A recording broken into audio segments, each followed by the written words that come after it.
Gladstone Regional Council are committed to fostering a proud, involved and engaged community. The Gladstone Regional Council Community Investment Program provides financial support to local community initiatives, projects and events which promote community connections, regional enhancements, community celebrations and community education. For more information on the Community Investment Program, visit gladstone.qld.gov.au. Gladstone Regional Council. Connect, innovate, diversify.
Forgot about the microphone. We'll start that again.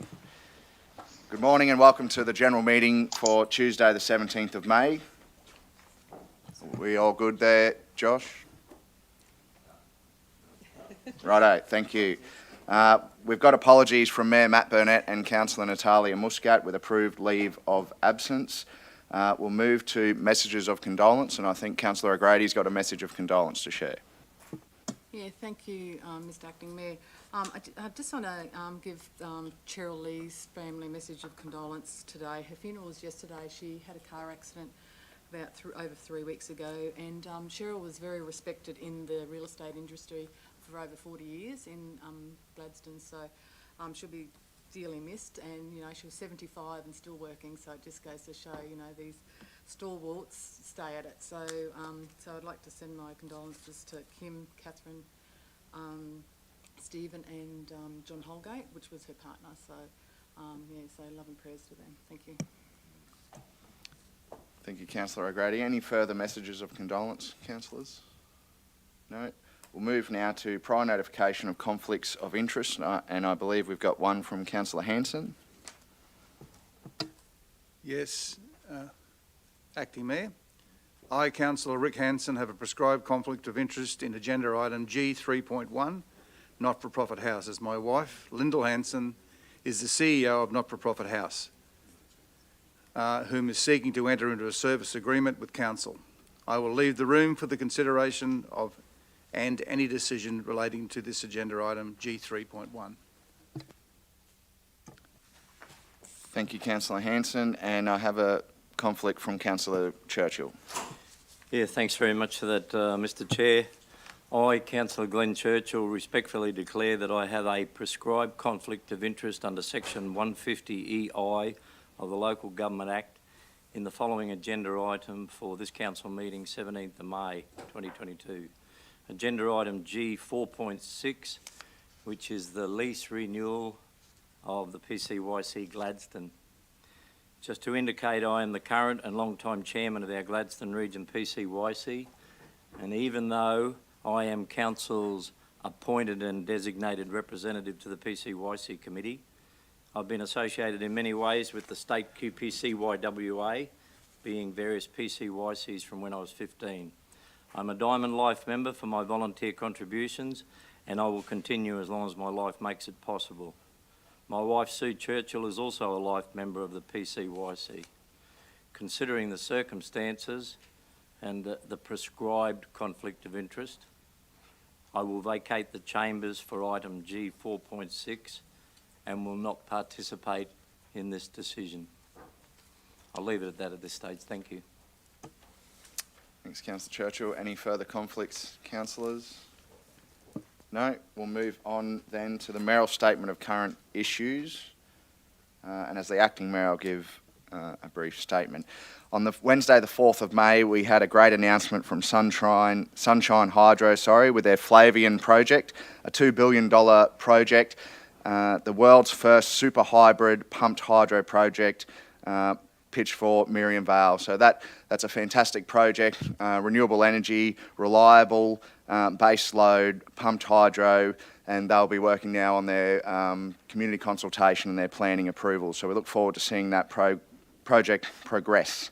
On August, the 21st of August, we've got the Port to Park run, and the event will run in GPC's beautiful parklands, highlighting all three areas: East Shores, the Gladstone Marina and Spinnaker Park. And all the money raised for the event goes towards supporting our local schools, and the Gladstone Regional Council is proud to be a supporter of this great event. So if you're looking to get involved, you can register at www.gpcl.com.au. And tomorrow we have the Parks and Leisure Australia Queensland 2022 Region Conference being held at the Gladstone Entertainment Convention Centre. There'll be hundreds of delegates from right across the state, and it's fantastic to see that we've been fortunate enough to host this conference right here in the Gladstone region and showcase some of the great parklands, award-winning parks like the Tondoon Botanic Gardens, Lions Park in Gladstone, Lions Park down in Miriam Vale, and I'm sure we'll be talking about many interesting initiatives and how the Gladstone region is looking to improve the livability of our region. I understand Councillor Branthwaite will be emceeing some of the activities, and I know Councillor O'Grady is going to be helping out as well, so that's going to be a great opportunity to showcase our region to those hundreds of delegates from the state. This week is National Volunteers Week. We've been hosting volunteer recognition events right across the region for all of the fantastic volunteers right across our region that work in so many ways to improve our community. So thank you to all the volunteers, and I know we look forward to acknowledging your efforts over the course of the week. Well, of course, we've got the 1770 Festival, celebrating 30 years since the very first 1770 Festival was held in 1992. And this year's event is a free event. It'll be kicking off this Friday down at the SES grounds in 1770, so make sure you head down there. There's live music, events for the kids, reenactments, workshops and more. There's definitely going to be a great event down there at 1770, so head down there this weekend. I know myself and many councillors will be in attendance as well. And the Old Station Fly-In and Heritage Show is kicking off at 2 p.m. on the 28th of May at the Old Station, which is on Langmore Road in Ragland. And the event includes tractor pulling, truck shows, warbird adventure flights and Queensland's only air show. So make sure you head up there to Ragland and check all that out. There's plenty to do in the Gladstone region, absolutely no excuse to be bored over the coming couple of weeks. That's all I've got. We'll move now on to the confirmation of minutes. Can I get someone to move? Councillor Hanson move. Seconding Councillor Branthwaite. All those in favour? Declare it carried. And now I'd like to hand over to Not-for-Profit House. We've got a deputation, and I'll hand over to Jennifer Maguire and Lois Lodding. Over to you guys. Sorry, Councillor Hanson's leaving the room as per his conflict. Thank you, Councillor Hanson. We'll bring you back, mate. Over to you, Jan and Lois. Good morning, everyone, and thank you for having Lois and I. We're both volunteering at Not-for-Profit House to assist in the development and delivery of strategy. So I'd just like to acknowledge it is Volunteer Week, so it's a really timely moment for us to do this deputation because it is Volunteer Week and that's what Not-for-Profit House is all about. So this presentation is about innovation through people. This isn't a usual presentation for council. It's not capital investment in bright, shiny technology. It's about a cloud-based solution and it's about developing people. So we'll just page down to the next one. So you would have had knowledge over the years of where the funding goes for these peak bodies. There's peak bodies exist for tourism, there's peak bodies exist for business, and what we're talking about strategically is for NFP House to be a peak body for community organisation development. So in a nutshell, a lot of activity goes on with regards volunteers in the community, but what this strategy is delivering is development of community organisations so that when those volunteers go to volunteer at those organisations, it is a really sustainable, healthy, happy experience for them. So we're going to update you across the next 10 minutes on our strategic direction and some of the current activities that we're doing to become that peak body for the community organisation sector. And we're going to introduce you to how we're going to do that through the NFP House Green Tick standards. So I'll hand you over to Lois. All right, the not-for-profit sector. What do you think of when you think of the not-for-profit sector? Probably we all think of different things because it's so broad. You know, you might think of the disaster and emergency services, SESs, rural fire brigades, things like that. Community development, social connection groups, interest groups, service clubs, sporting and recreation, of course, human services, health services, broad sector. And amazingly, they're all accessing Not-for-Profit House. We have a real cross-section accessing us and all across the region. So at the moment, we've got not-for-profits that we're helping in Baffle Creek, Agnes, Boyne Valley, as well as Gladstone, obviously.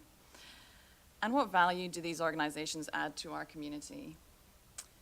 I'm sure we're all in agreement that it is a sector that's close to our hearts because of the social impacts, the warm and fuzzy stuff. They provide vital services, you know, human connection is more important than ever. They contribute to our well-being and our happiness. But what is probably underestimated is the economic impact. So you might be interested to know that the sector contributes to approximately 10% of employment and about 10% of gross domestic product. So that's not to be underestimated either. And so how do you think our not-for-profits are going? What we're seeing, particularly with the not-for-profits that are reliant on volunteers, is that they are doing it a bit tough.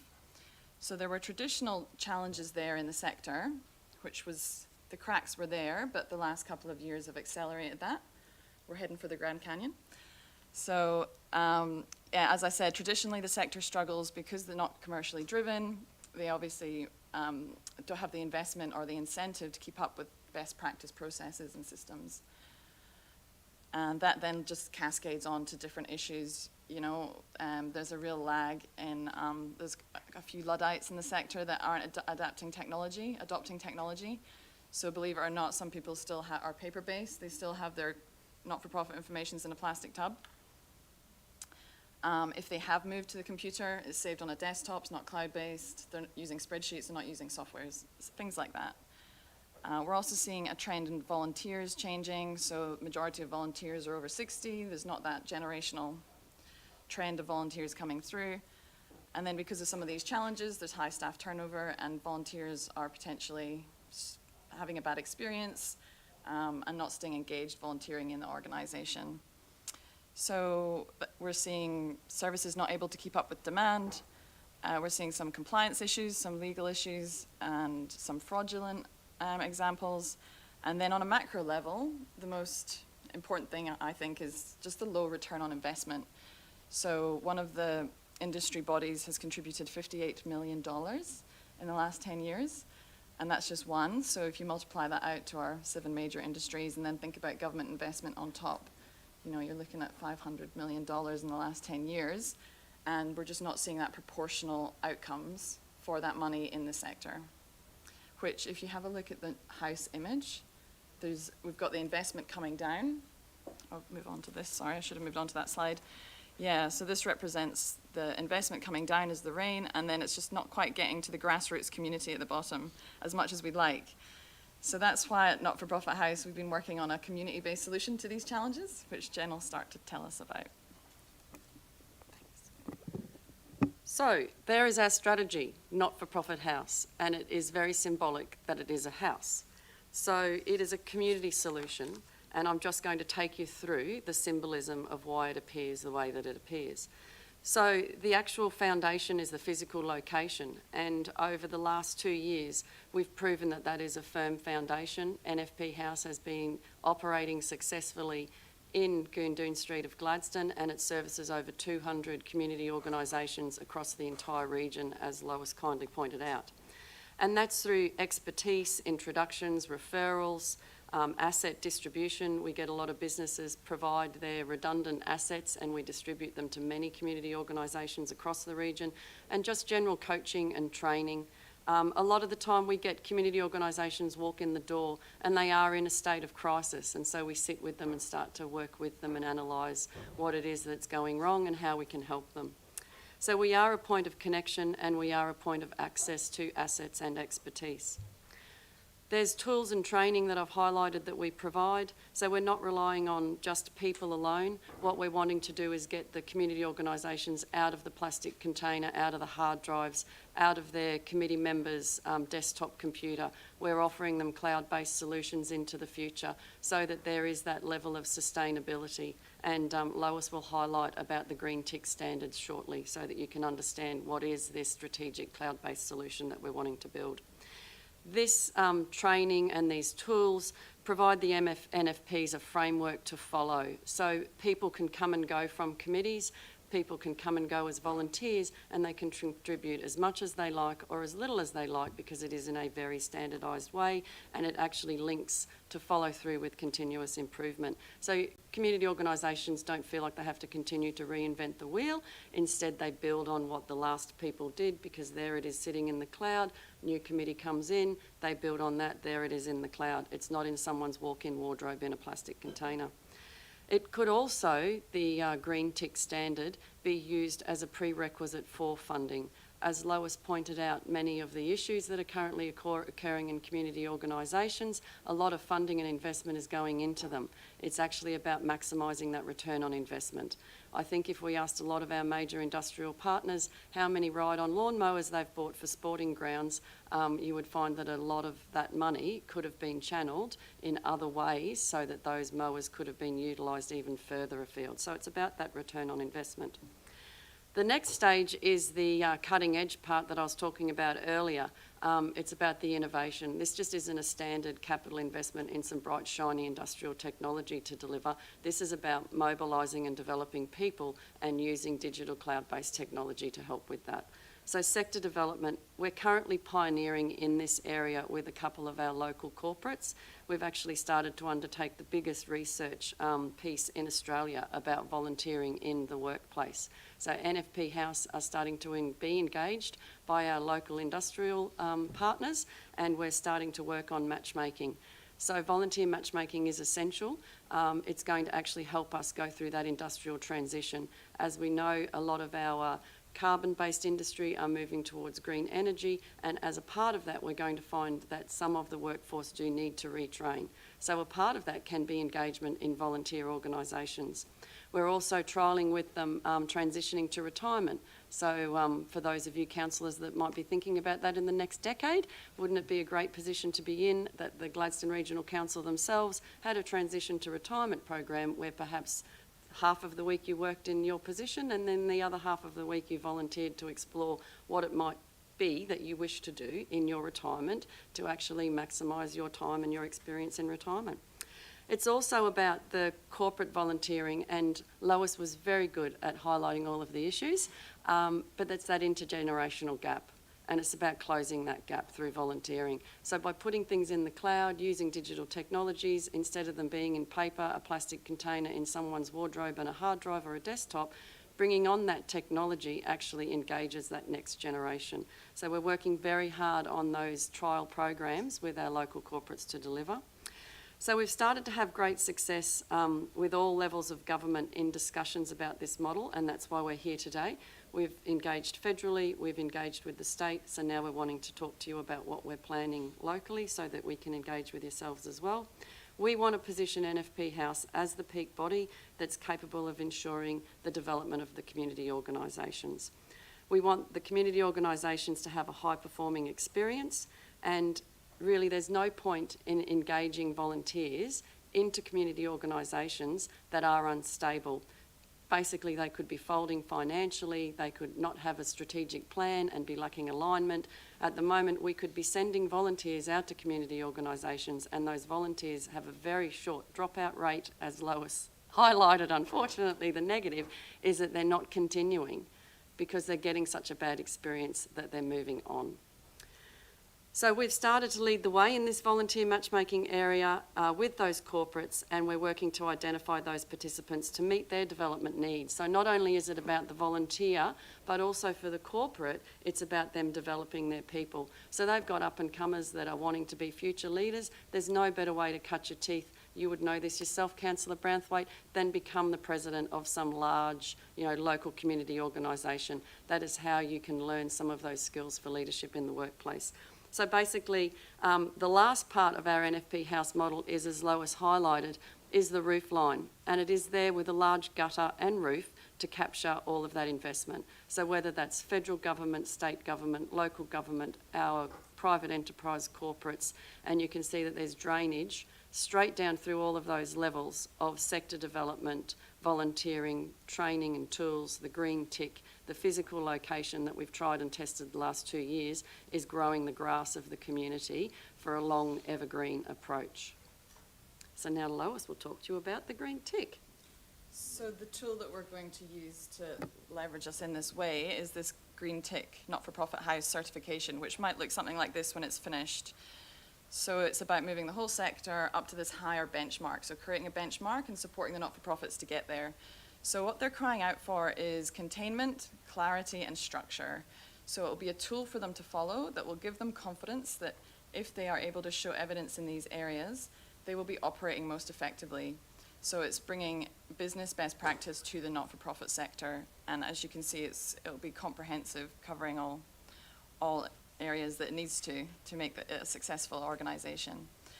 As Jen said, it will be cloud-based, so it'll help support them move their information on and to get up to date with technology, and they'll no longer be reliant on individuals with plastic containers. Somebody leaves and they have to rebuild.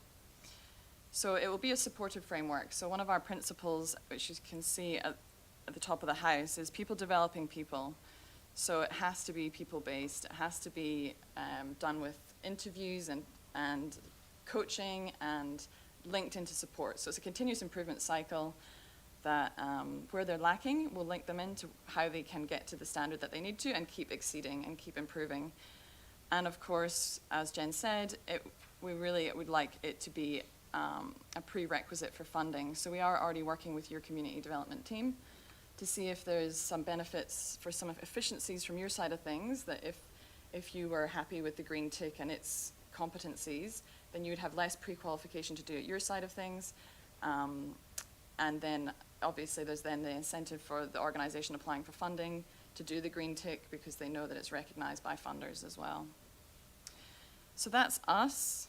We've got a minute to go in our 15-minute slot, so we're doing well. So yeah, in conclusion, we're seeking support to take this, to try and do things differently. So I liked your council value, efficient.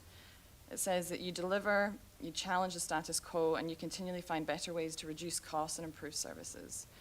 So I really see the parallel with that value and what we're trying to do by implementing this kind of certification process, which is a real tangible way to improve the sector. And that is about it. We are looking to expand to other locations as well. So we're really hoping this is a great example of Gladstone having the pilot here and then going out as well, something we can be proud of. So I don't have any questions. Thank you. Any questions, councillors? Councillor Branthwaite. Thank you, Mr Deputy Mayor. Thank you very much for that presentation. It was really good. I think from days gone by with our major events approval panel and all that sort of thing that I've been a part of. And you see this sort of thing coming up all the time with organisations that are really not well equipped. And over the years, we've introduced Krista Horitz to all that sort of thing and made sure people are more upskilled. But it's certainly nice to possibly have something local that's here that people can go to. Like, I know Not-for-Profit House has been around for the last couple of years, and you've certainly helped a lot of people out.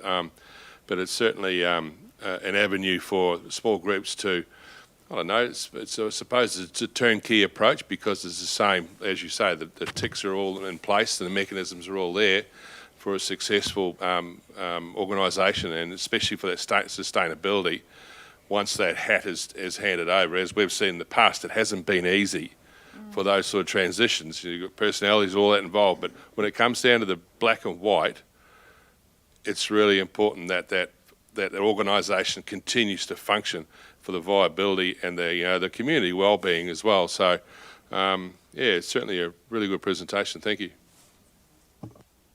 So, yeah, just to add to that, Councillor Branthwaite, it's not a stop measure, as in we want to work with community organisations and we want to work with the people because they are a part of this development. So when we say green tick, they'll get a green tick. They'll get an improvement action plan to work through as well. So if they lack in the financial management area, then we will train and mentor and coach whoever is their new treasurer, and then start to talk about succession planning to train the incumbent treasurer as well. So that's what we're wanting to do, is work with the community organisations, set the standard, and then work with them to achieve it, so that we don't lose that information when a president, a vice president, a treasurer or whoever may leave. Thanks, Councillor Branthwaite. Councillor Churchill. Yeah, thanks, Mr. Chair. Thanks, Jennifer. Lois, it's impressive. I suppose exemplary if you can deliver it. I've just got a couple of quick questions. Perhaps at the macro level, there was a study done by the Australian Charities and Not-for-Profit Commission that produced a report about what's going on in the not-for-profit and charity world. I'm not sure whether you've read it or not. I read it a couple of times myself.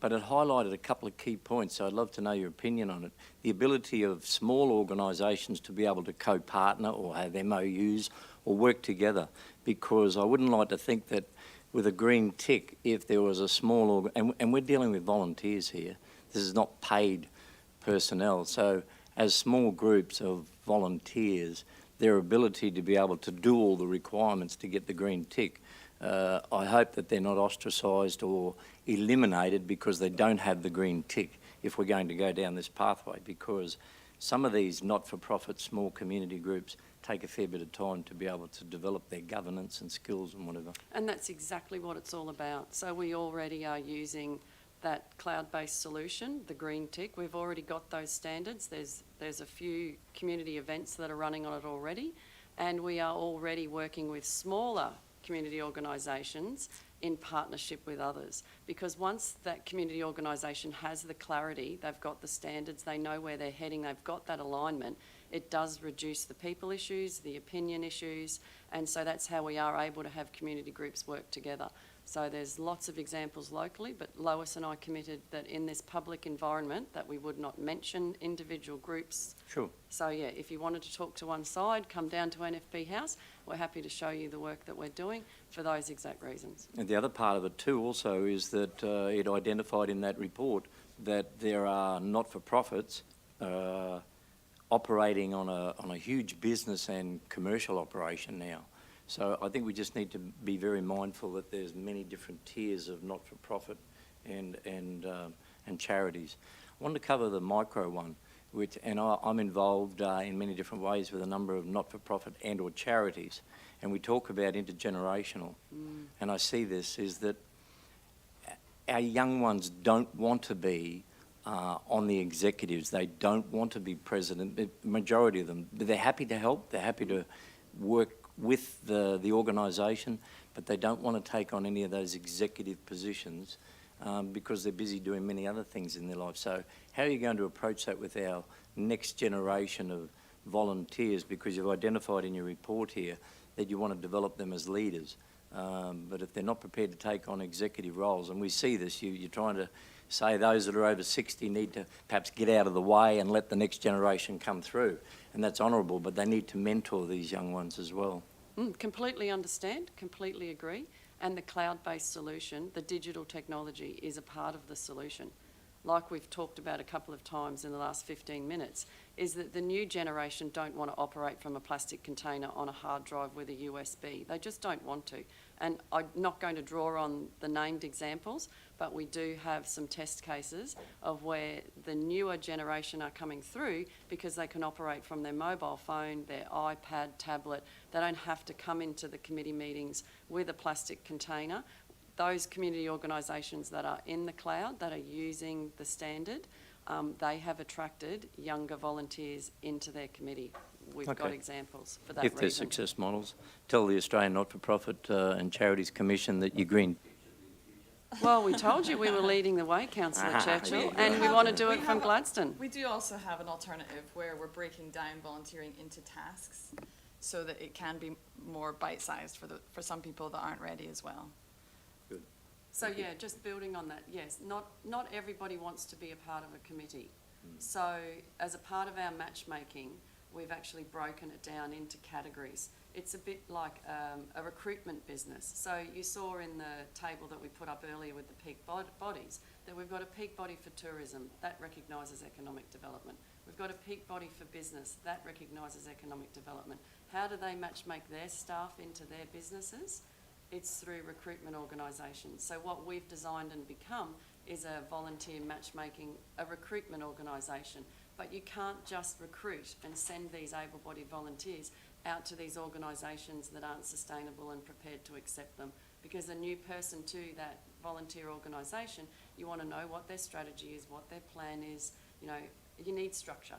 So that's what it is. It goes hand in hand. You can have volunteer programs, but it doesn't mean that they're going to be sustainable for the organisation. If there's no other questions through you, Chair Khan, I'm happy to move the recommendation that the deputation from Not-for-Profit House be received. Got a mover in Councillor Churchill, second in Councillor Trevor. Do we have any further questions, councillors? I was reading, thank you for coming along. I was reading a report from the Flinders University, I think last year, estimated that the total value of volunteering as a sector contribution to the economy for Australia is about $290 billion a year. And to put that in perspective, I think the estimated revenue to the total federal government budget is about $580 billion, so nearly half. So, you know, no one goes out and volunteers because of the economic benefits that we're doing. We're all doing it to improve our community, but it's given it's National Volunteers Week, it's the right time to acknowledge just how much volunteers do for our community, and they're out there every day and trying to make it a better place. And I certainly support the work that NFP House does. I direct many people through to you guys when I'm talking to them in the street and out in the community, and we look forward to seeing you guys continue that great work. So thank you very much. We've got a mover and a seconder. We'll put the motion that we receive the deputation. All those in favour, declare it carried. Thank you so much, guys.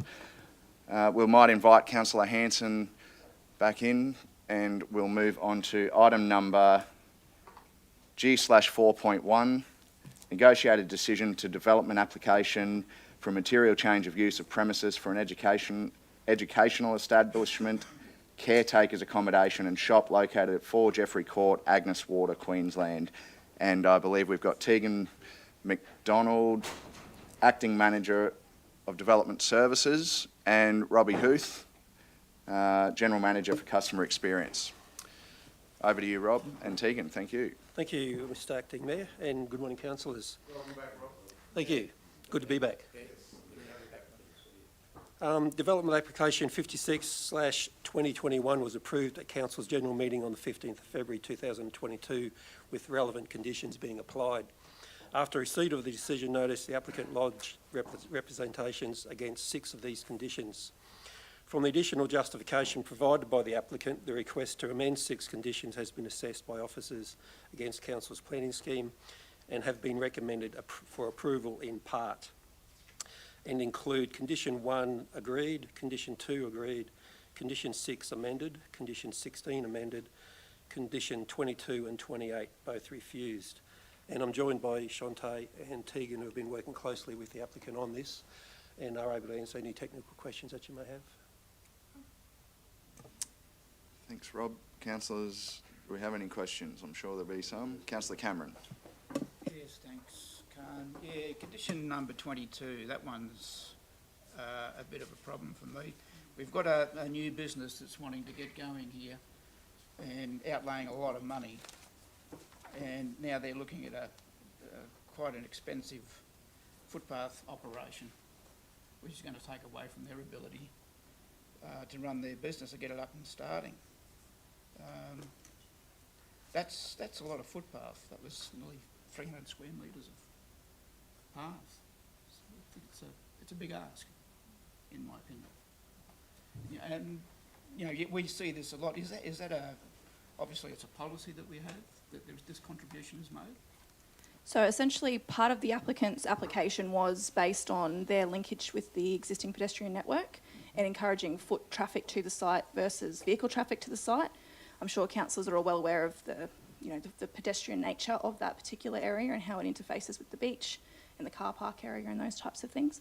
So essentially, as part of that application consideration, it was determined that it was appropriate to put in a footpath so that safe pedestrian traffic could occur along Jeffrey Court and connect back out to Agnes Street, sorry. Essentially, a footpath is fairly standard condition for most development permits, whether that be residential or commercial, and particularly because there is no existing footpath in this location and the type of development that this is, it was considered that A, it was to make it compliant with the planning scheme, and B, it would allow for safe pedestrian movements, considering that a key part of their proposal is attracting foot traffic to the site. Was the applicant aware of this condition at the time of their application? Potentially would have been aware that there would be provision of And a the footpath. extent of that? I can't say they were made aware of it. Generally, the conditions aren't known at lodgement of the application, and also generally we don't make the conditions available to the applicant prior to the decision being made, particularly because it was made at a council meeting. So the applicant would have been aware of the conditions when the original council meeting in February this year went live on the website. Okay.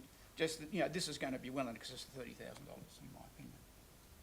And that's not including any civil or earthworks that they may encounter along the way. And we also have a state government program for footpath installation and renewal, which could be directed toward that too. I'd just like to see this business give it its best opportunity to make a go. And I would like to see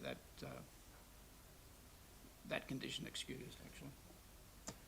Can I just add to that too? Councillor Grady. Thank you. Yeah, I had a look and so if there was another business next door to this business, went to open up next week, so do they pay for part of that footpath? So, you know, my biggest concern is, you know, these people have to pay, you know, for all of the footpath and there's no footpath there anyway. And then say if another 3 businesses opened up. So I just can't understand why we're getting the person to pay for the whole of that particular footpath when, you know, there's potential for businesses to open along that whole strip. Mm-hmm. Yeah, so because by virtue of being one of the first commercial developments in that precinct, so that is a mixed zone precinct, so long term, yes, there will be conditions placed upon, as, you know, slowly each development happens on each property, they will be required to provide a footpath. Because this is one of the first, they're unfortunately having to then make that connection onto Agnes Street. So it really just depends then as to which, I guess, commercial approval goes first. The other thing to remember is that a key component of this approval is that they're encouraging foot traffic to the site. So it is a key component of their approval or their operation of their development. Councillor Branthwaite. Thank you, Mr Deputy Mayor. I wonder if there's a compromise here. Like it's going right up to Agnes Street, but does it really need to go that far? Does it need to just go to the corner and then allow pedestrian crossing or access via the corner instead of going all the way up to the main street, well, up to the Agnes Street? I just think this is a bit overkill. And yeah, I agree they're trying to get foot traffic, but probably not from the main road. But or that, it's a matter of one, there's a footpath going along the other side of the street, and if they could cross the road there and onto that corner, then we're still creating foot traffic. And I'm just wondering whether there's a compromise there. Look, I believe they need to put a footpath in, but whether it needs to be that big or not is really in question. I think, we need to start creating footpaths around, and as people develop, they need to contribute towards it. I totally agree with that, but I think we might be going a bridge too far with this, and maybe to the corner and access via, a slope down through the gutter so that wheelchairs or mobility devices can get up there. It would be quite handy rather than go all the way. Is that possible? If the councillors wish to amend the Anything's condition, possible, that's their prerogative. That was a bit of a question and a statement too at the same time. You said through you. Councillor Hanson. Did you have anybody else before me, please? Okay.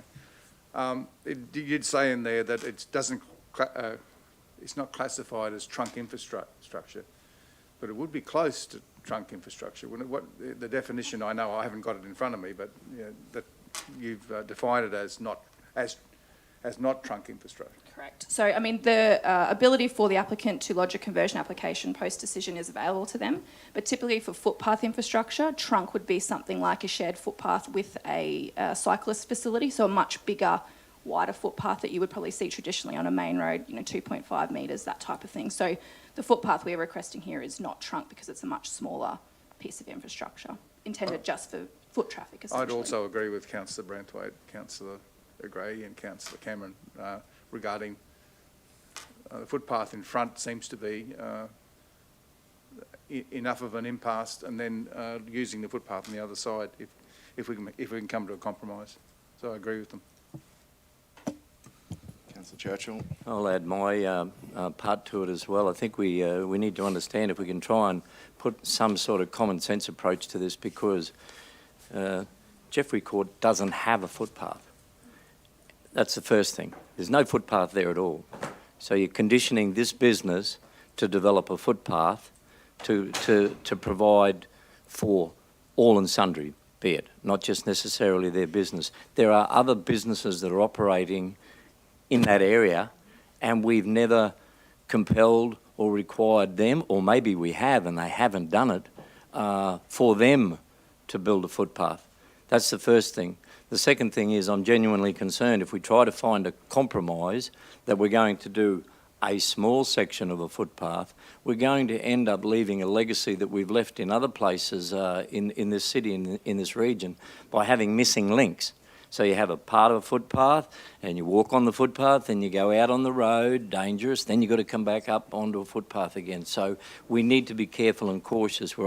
It's either all or in my opinion, nothing, because you can't just have a small section of footpath.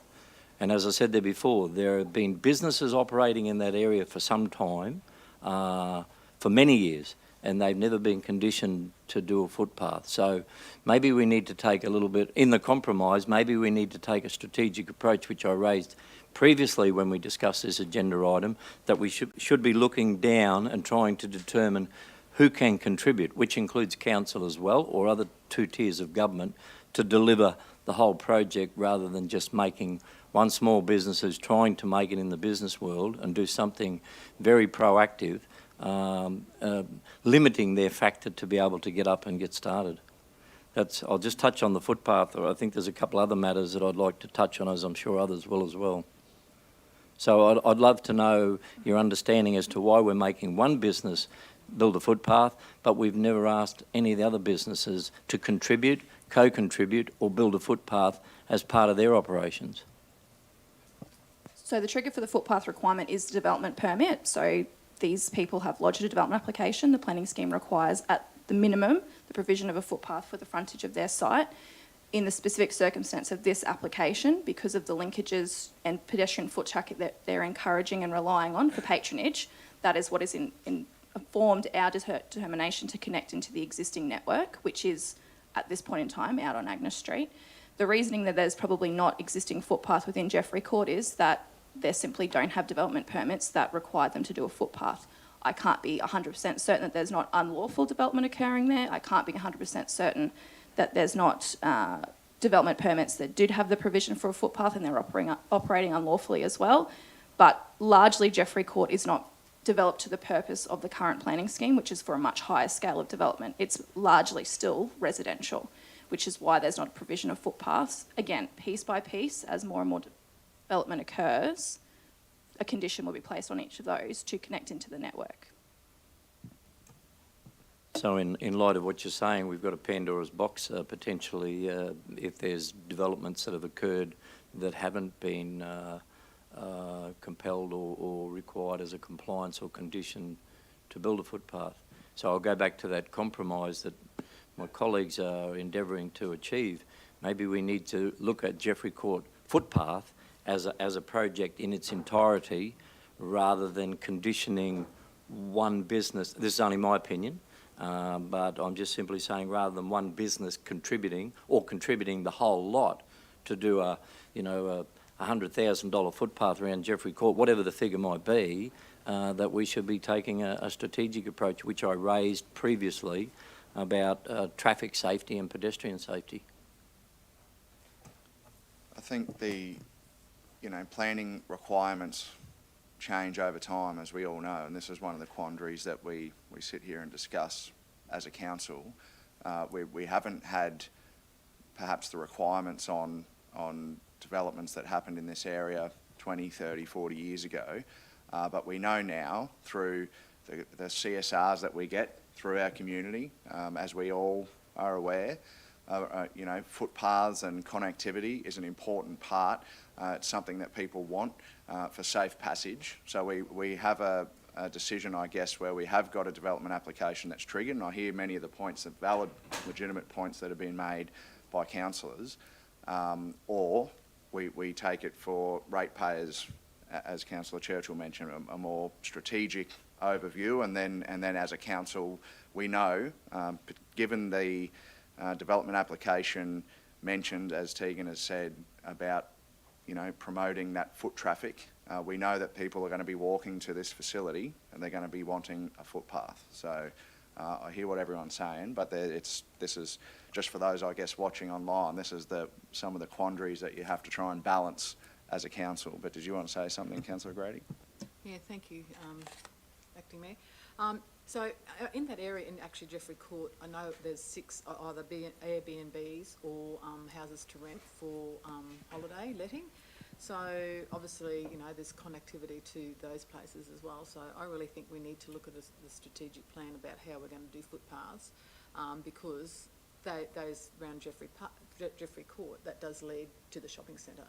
So if you go around the back, so it's all of, actually it's like a little island, I suppose, in the middle that has no footpaths and Airbnbs and whatever else. So this is where we're in the quandary of, I know they're not registered businesses, some of them, with the Airbnbs and whatever. So we really need to sort of take that approach as well. Like there's more than one business there, and there's other businesses there, I think, along that strip that should have contributed. We've got a caravan park and whatever else. Did we think about that when the caravan park, when we went to approve the caravan park, did we think about the connectivity from the caravan park back to the, shopping centre? So that's another thing. So the caravan park was approved under the previous planning scheme where that wasn't a requirement, similar to what the acting mayor mentioned. So could I just go back to my point then, if we're trying to find a compromise, perhaps the condition should be, and I'm trying to just, get some comfort here at this stage, because we want small business operators, especially in that area, to be able to progress with their development application. Perhaps the condition could be that they co-contribute to the development of the footpath in that area, and we could put a timeline on it over a period of time perhaps, so that we could take, as I said before, a more strategic approach to that footpath. Because I don't believe at this particular stage the users of that business are going to be saying, I want a footpath if I use that business, but if I go down and use that other business, or if I stay at that other business, or if I hang out at that other business, I don't need a footpath. There's an equity, there's an inconsistency there. So I'm only making a suggestion so that we can progress some sort of outcome, positive outcome, to give them some confidence.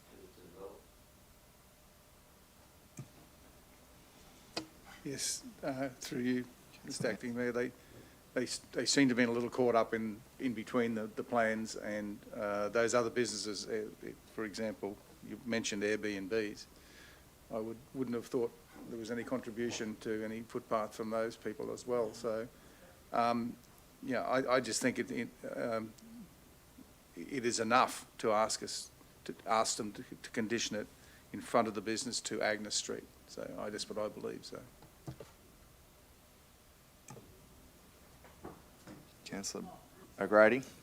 I was going to go on to something else, number 23, but if somebody wants to discuss footpaths, I'll let them go first. Councillor Braithwaite.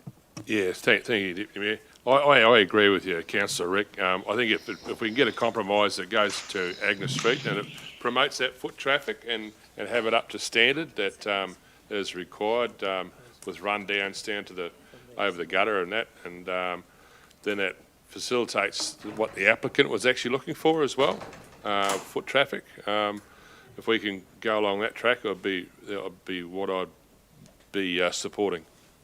Thank you. Councillor O'Grady. Thank you. I just want to address number 23 for unloading zones. So it says provision is to be made for the loading and unloading of goods within the property. Goods delivered shall not be made from the street. No parking associated with the operations of the development should be permitted along Jeffrey Court. This concerns me because I know there's a lot of businesses on the street, whether it's a caravan park, whether it's the motel, whether it's the restaurant there. Where do they park? Where do the deliveries park when they get delivered, like the other businesses? So the negotiated decision before you is not in regard to condition 23 today, so that condition was not negotiated by the applicant. Oh, okay, right. Righto, not a problem, thank you. I just couldn't understand why a delivery person would have to drive onto their property to go and deliver a parcel. So it's to stop unloading and loading in the road that can disrupt traffic and pedestrians. It's a standard condition for most commercial properties. That said, the existing properties you're referencing predated those requirements well and truly. Okay, so it goes backwards again.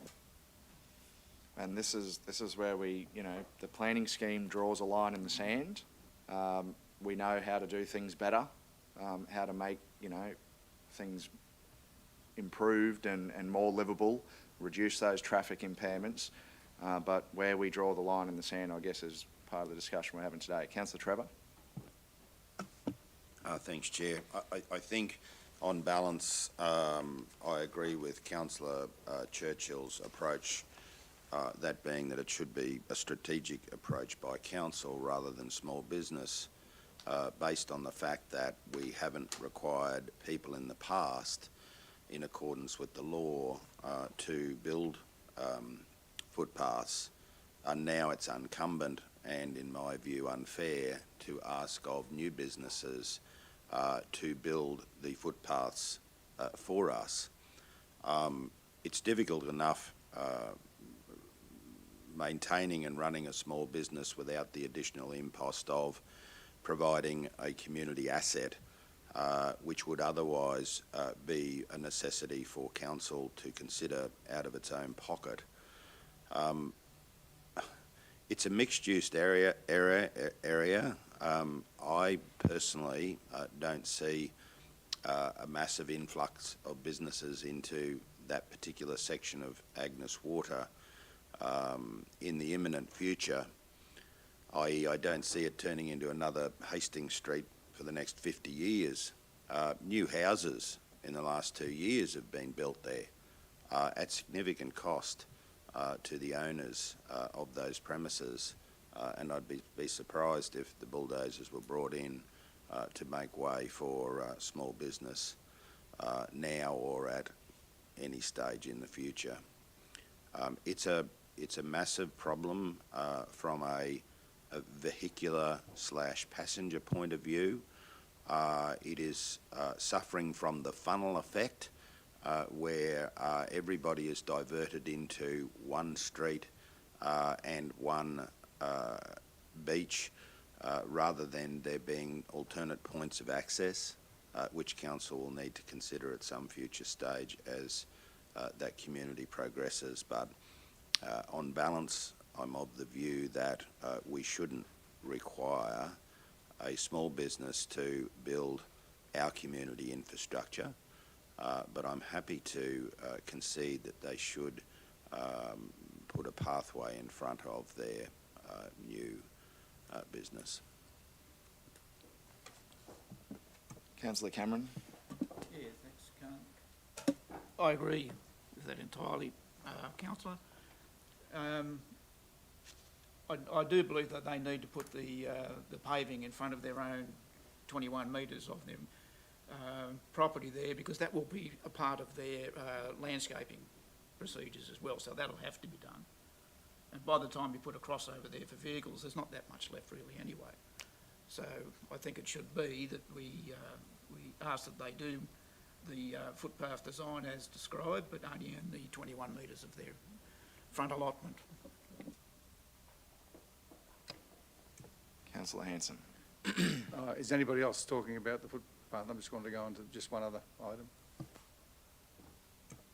So just coming back to Councillor Trevor, Councillor Cameron's comments, in trying to understand how we can go forward with a co-contribution, albeit conditioned for a contribution, because putting a footpath just at the front will deliver the outcome and safety for those that are at that particular business.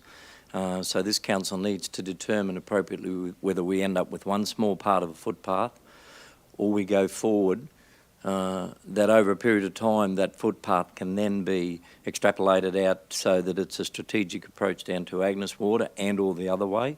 And I'd love to know, perhaps through you, Rob, as General Manager, in trying to understand if we're going to take that higher level strategic approach, how do we do that with a co-contribution, or otherwise we're going to end up with one section of footpath and then we'll have the legacies that we have of the past, and I've been raising this on a number of occasions, our little missing links that we have with our footpaths around the city and the region. In regards to a co-contribution, that will be difficult to lawfully condition because it's not trunk infrastructure, so it's not in the LGIP, so it's not something that we can lawfully condition. Also, given council has no strategic policy in place to provide this infrastructure at some point, so they're contributing to, at this point, there's no long-term plan for council to provide that as a whole network. So that would present some issues in conditioning that I would have to work through probably with our legal advice. Thanks for that, Tegan. Understand, or otherwise go back to what Councillor Trevor is indicating, that the condition is that they do the footpath at the front.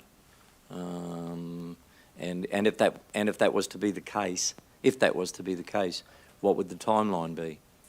So your alternative is that you could also amend the condition to provide the pathway to Agnes Street itself, which was also raised. The issue that I'm mentioning is that co-contribution would be difficult to lawfully condition. Thank you.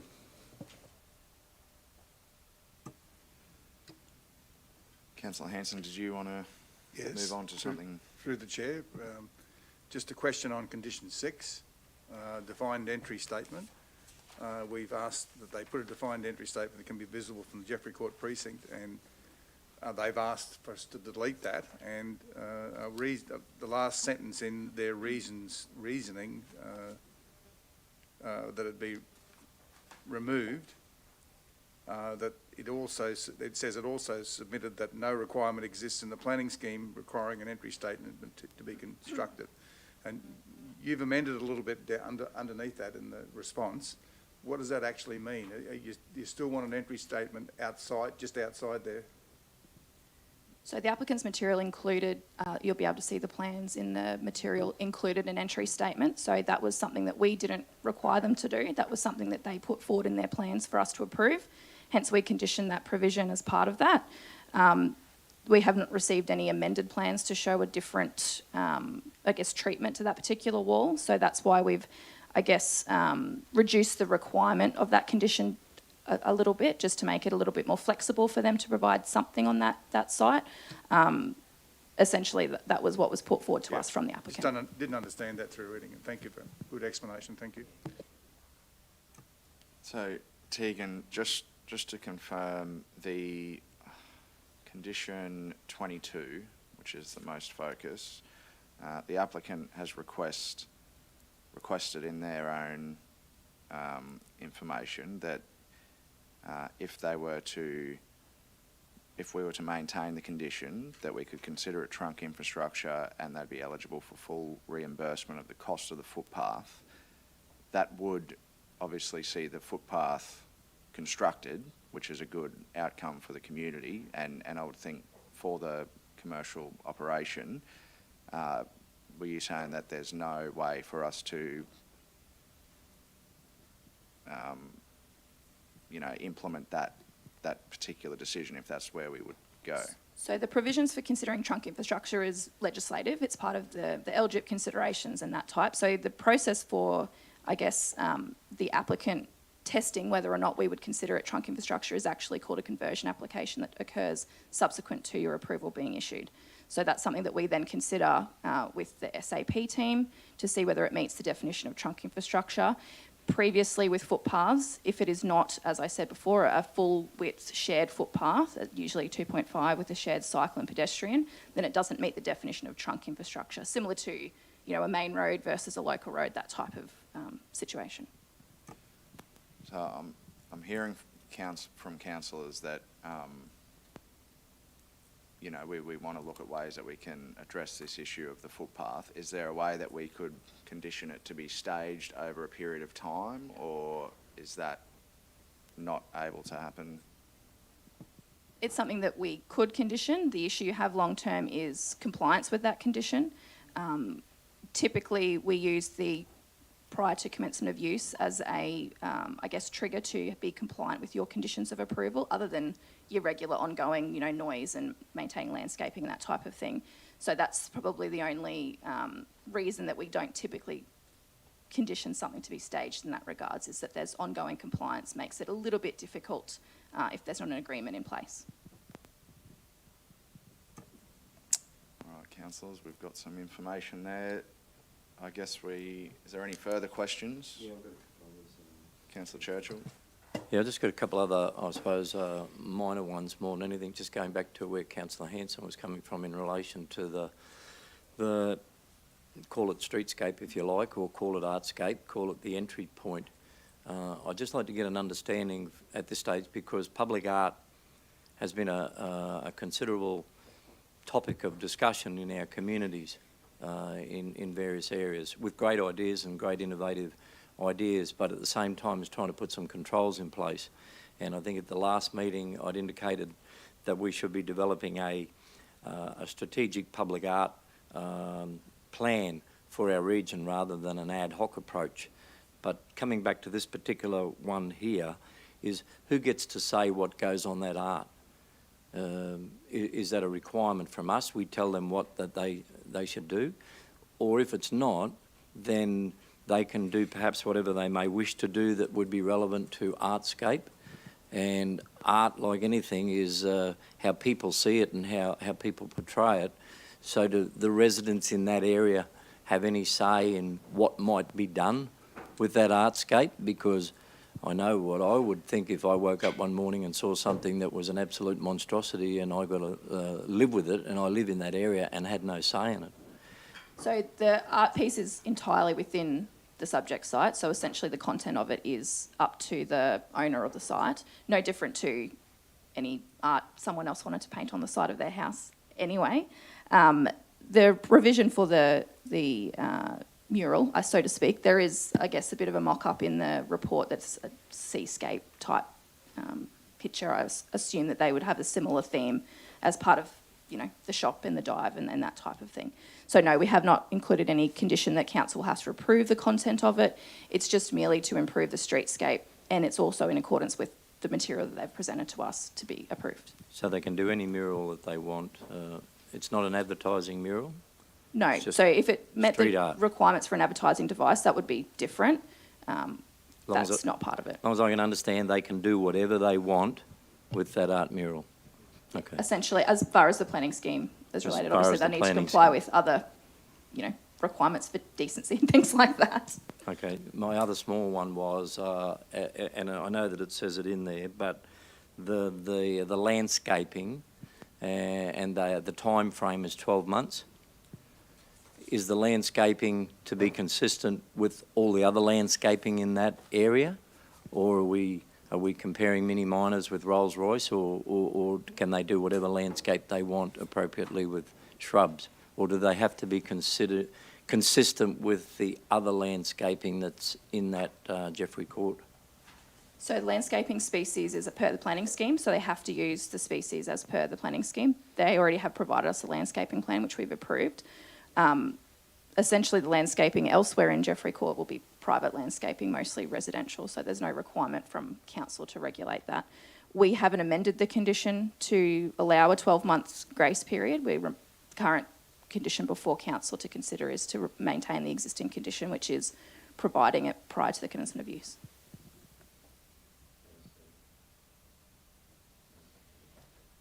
Councillor You, Trevor. Chair, but it is 12 months.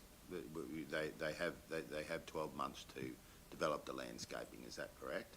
No, it's part of the current condition is that as part of their operational works, they have to install their landscaping as per their landscaping plan. So before they can lawfully operate, they have to complete that landscaping. The applicant's request did include a request for a 12-month grace period from the commencement of the use. The applicant is, again, within their rights post the issuing of this decision to request an uncompleted works bond, which would allow them to bond the uncompleted works to lawfully operate until such time as they do complete the works. So we do have a process for that. But as far as the condition before council, we have not recommended it be changed from its original. Is there any consideration post this decision given to people who are developing properties that are impacted by supply shortages and other issues relating to all sorts of things that are happening all over Australia and the world at the present time? That is to say, if there are supply issues in providing the plant and material to enable the developer to comply with this condition, is any leverage given by council to that developer, given that we're suffering similar problems ourselves? So the applicant is well within their right to request that to us separately. Typically, we wouldn't see that sort of request happen until, the development was mostly completed. We've only got X, Y, Z to go. Can we please operate and give a time frame on when they might complete the uncompleted work? So there is a process for that type of thing, not just for landscaping. So if there was reasonable grounds to request an extension, in every likelihood that would or may be granted? Subject to the current conditions at the time and the material that they put forward, then yes, it would be considered. But without, obviously the request and full context, I can't give guarantee that it would be approved at this point. I just hate to see a small business not being able to open for business when, through no fault of their own, because of supply chain issues or otherwise, they would suffer economic loss because of a hard attitude adopted by council, that's all. No, typically provided we can see that they've made every effort to comply with their conditions prior to use, then we will consider a different arrangement. As I said, there is an uncompleted bond process that allows them to, essentially pay a bond, operate lawfully, and then there's a time condition attached to that they then have to either do the works or they potentially could forfeit that bond. So that is a process that does happen. Councillor Cameron. That bond, I think, from memory, is 10% of the estimated works incomplete. Is that correct? It's 150% of the value of the works. 150%. Correct, as per the current fees and charges. Okay.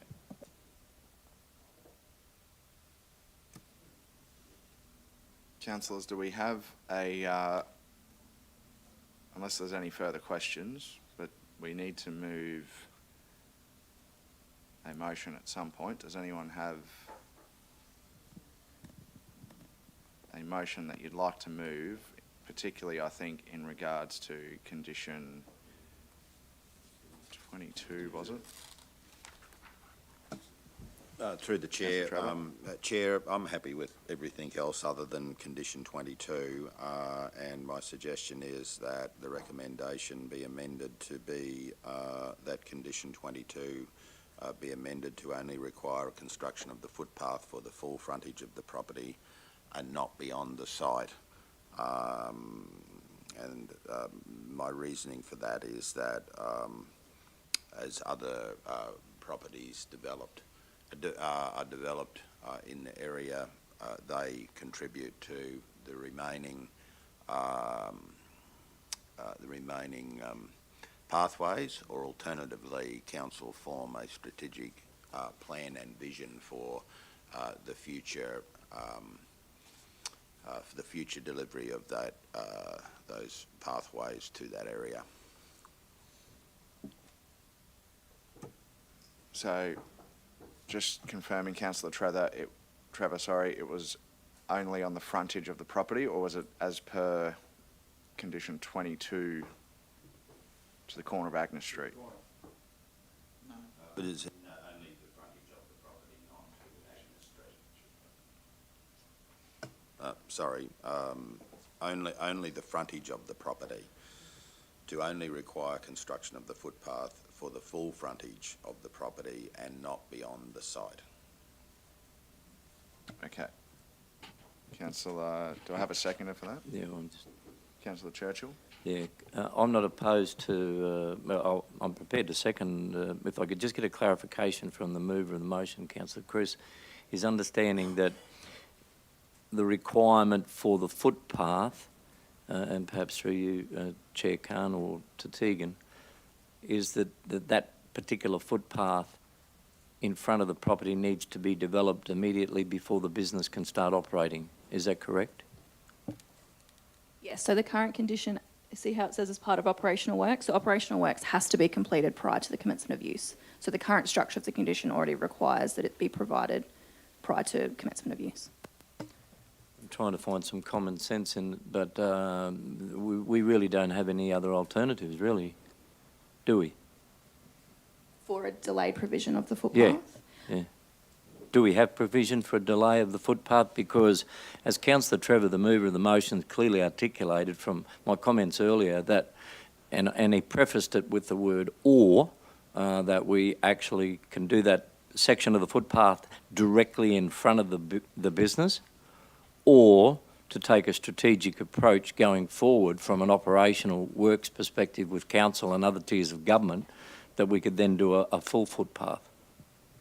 So if council wanted to delay the provision of the footpath, again, it's similar to my comments with the landscaping. It does provide a longer term compliance issue in that they're lawfully operating with, I guess we'd have to find the terms of when they would provide that footpath. If I can, sorry Tegan to interrupt, No, if that's I can fine. just take us back to the applicant's comments, where their request was that 22 be amended to only require the construction of the footpath for the full frontage of the property and not be on the site, which I understand is Councillor Trevor's motion. So I think we would be complying with the requests of the applicants. We probably don't need to go any further than that unless the mover of the motion wishes to, but I think strategic approaches from council is something that we can consider at a separate time from the planning application before us today. Yeah, no, thanks, Chair. No, I don't need what I suggested to be amended. There are obviously potential issues in relation to supply chains and stuff like that, and similar to the landscaping, council will consider any reasonable request by the applicant in relation to that issue. But at the end of the day, I think I agree with the Chair that we do, and Councillor Churchill, that we do need to look at a strategic development of this area, because I just can't see, although I've been wrong many times before, but I just can't see that area developing massively from a business point of view. And the problem remains down there that there is an enormous amount of conflict with vehicles and pedestrians simply because of the funnel effect. And we need to look at it seriously before someone is injured, maimed or killed. CEO, Lisa. Mr Chair, if I could just clarify, the motion that's been moved, is that the entirety of the negotiated conditions with this amendment, or is it just this amendment on its own? to clarify. I believe the you are happy entirety of with the all the conditions? other conditions, councillor Trevor? Yeah, happy with all the other conditions, Chair. And an amendment to condition 22, which is as read on the screen there.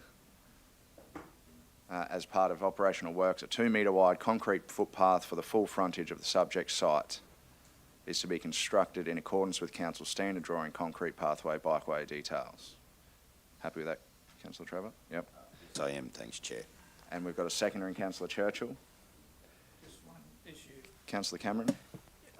We're only talking about a footpath here. There is a concrete crossover driveway to be considered as well. Should that be included in the motion? Because the business will not be able to operate without a crossover to get into the premises, so it's got to be a part of it. There is a separate condition requiring the provision of the crossover to council standards.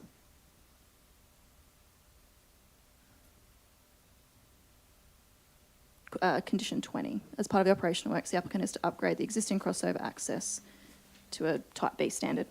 Okay. So that doesn't have to be. All right, councillors, we have a motion moved.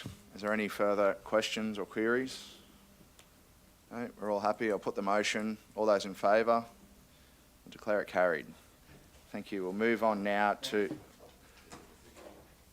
item number G/4.2, 2021-2022 Operational Plan Quarter 3 Report, and hand over to the General Manager for Strategy and Transformation, Carly Quinn. Thanks, Carly.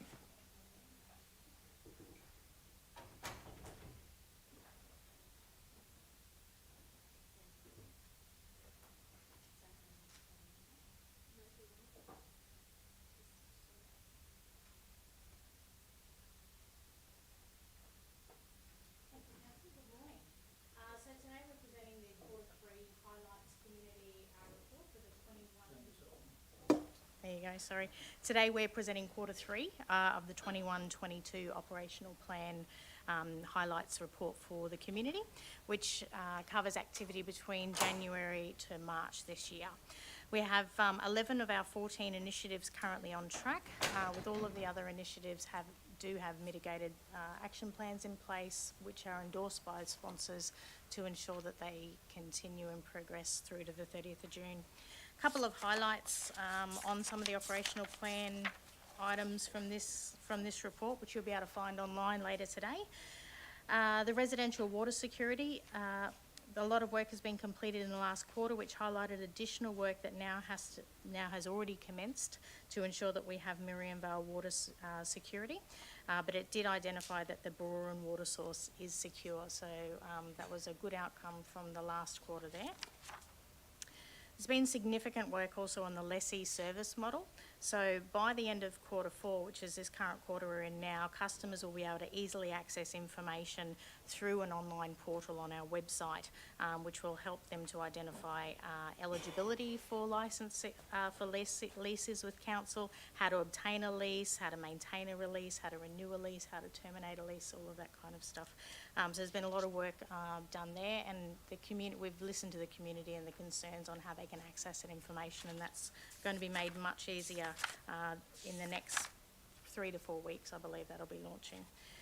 There's also been significant work in the injury risk mitigation and controls project. So the project team and the business improvement team facilitated a number of internal stakeholder workshops, which identified a significant number of mitigation opportunities to reduce, that they've now implemented to reduce some of our high risk hazards that our operational team face on a day-to-day basis. So that's making us safer day by day. There's also a number of highlights and stats that we'd like to see in this report as well, which you'll see online later today. Some of the highlights are that we kicked off the year with the Australia Day celebrations and welcomed 111 new residents as official Australian citizens. The Combined Schools musical and Charlie and the Chocolate Factory was released, and we had over 3,000 patrons attending this year. The Gladstone Region Cemeteries plan was approved to ensure that we can safely and efficiently continue to operate our facilities for our community, and obviously in a time when quite difficult times for some of those community members. Whilst responding to impacts from damaging weather across the region, our teams have stepped up and we've been able to maintain our service delivery for the community as well as react to any of the weather conditions across the region. We've successfully sourced $2.6 million worth of funding, and we still currently have $19 million in pending applications waiting, hopefully, approval. We've worked to protect our environment by piloting the Cleaner Roads Runoff Initiative to reduce sediment runoff from gravel roads within the Great Barrier Reef's catchment. And we've had over 700 kilograms of rubbish collected on Australia Day from Gladstone sites. The Gladstone Regional Tourism Innovation Fund, the Turtle Tank, saw 15 in-person pitches for funding to support innovative tourism programs to stimulate our region's tourism sector. And a couple of infographic data that you'll see on our social media posts over the coming weeks, and you can find online in the report, include things like 6,500 visits to our online community engagement platform, which is Conversations. 44,500 visitors to libraries, 705 home library visits, 28,000 interactions with our customer solutions team, 322 potholes repaired, 251 road signs repaired or maintained, and 827 trees planted. I'll leave you with one final one. There was 2,200 community groups or people who accessed our council's grant funding finder online on council's website in the last quarter.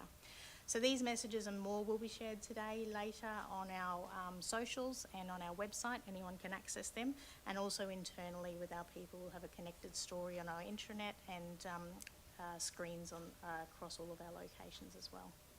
Any questions? Thanks, Carly. Councillor Trevor. Chair, 322 potholes is a magnificent effort. I assume it excludes the Bruce Highway. Councillor Braithwaite. Hey, everywhere. Yeah, possibly.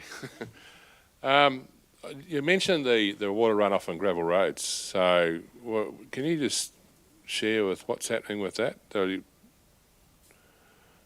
I probably don't have any content on that. I'll just if there is someone in the room who does, or I can. I just think because of our urban water runoff stewardship that we're supposed to be doing now, or we are actually implementing it, it would probably be involved with that. But obviously that it becomes a rural side of things as well. It's something to really, sing from the hilltops about if we're able to get rural runoff, especially off our gravel roads, contained.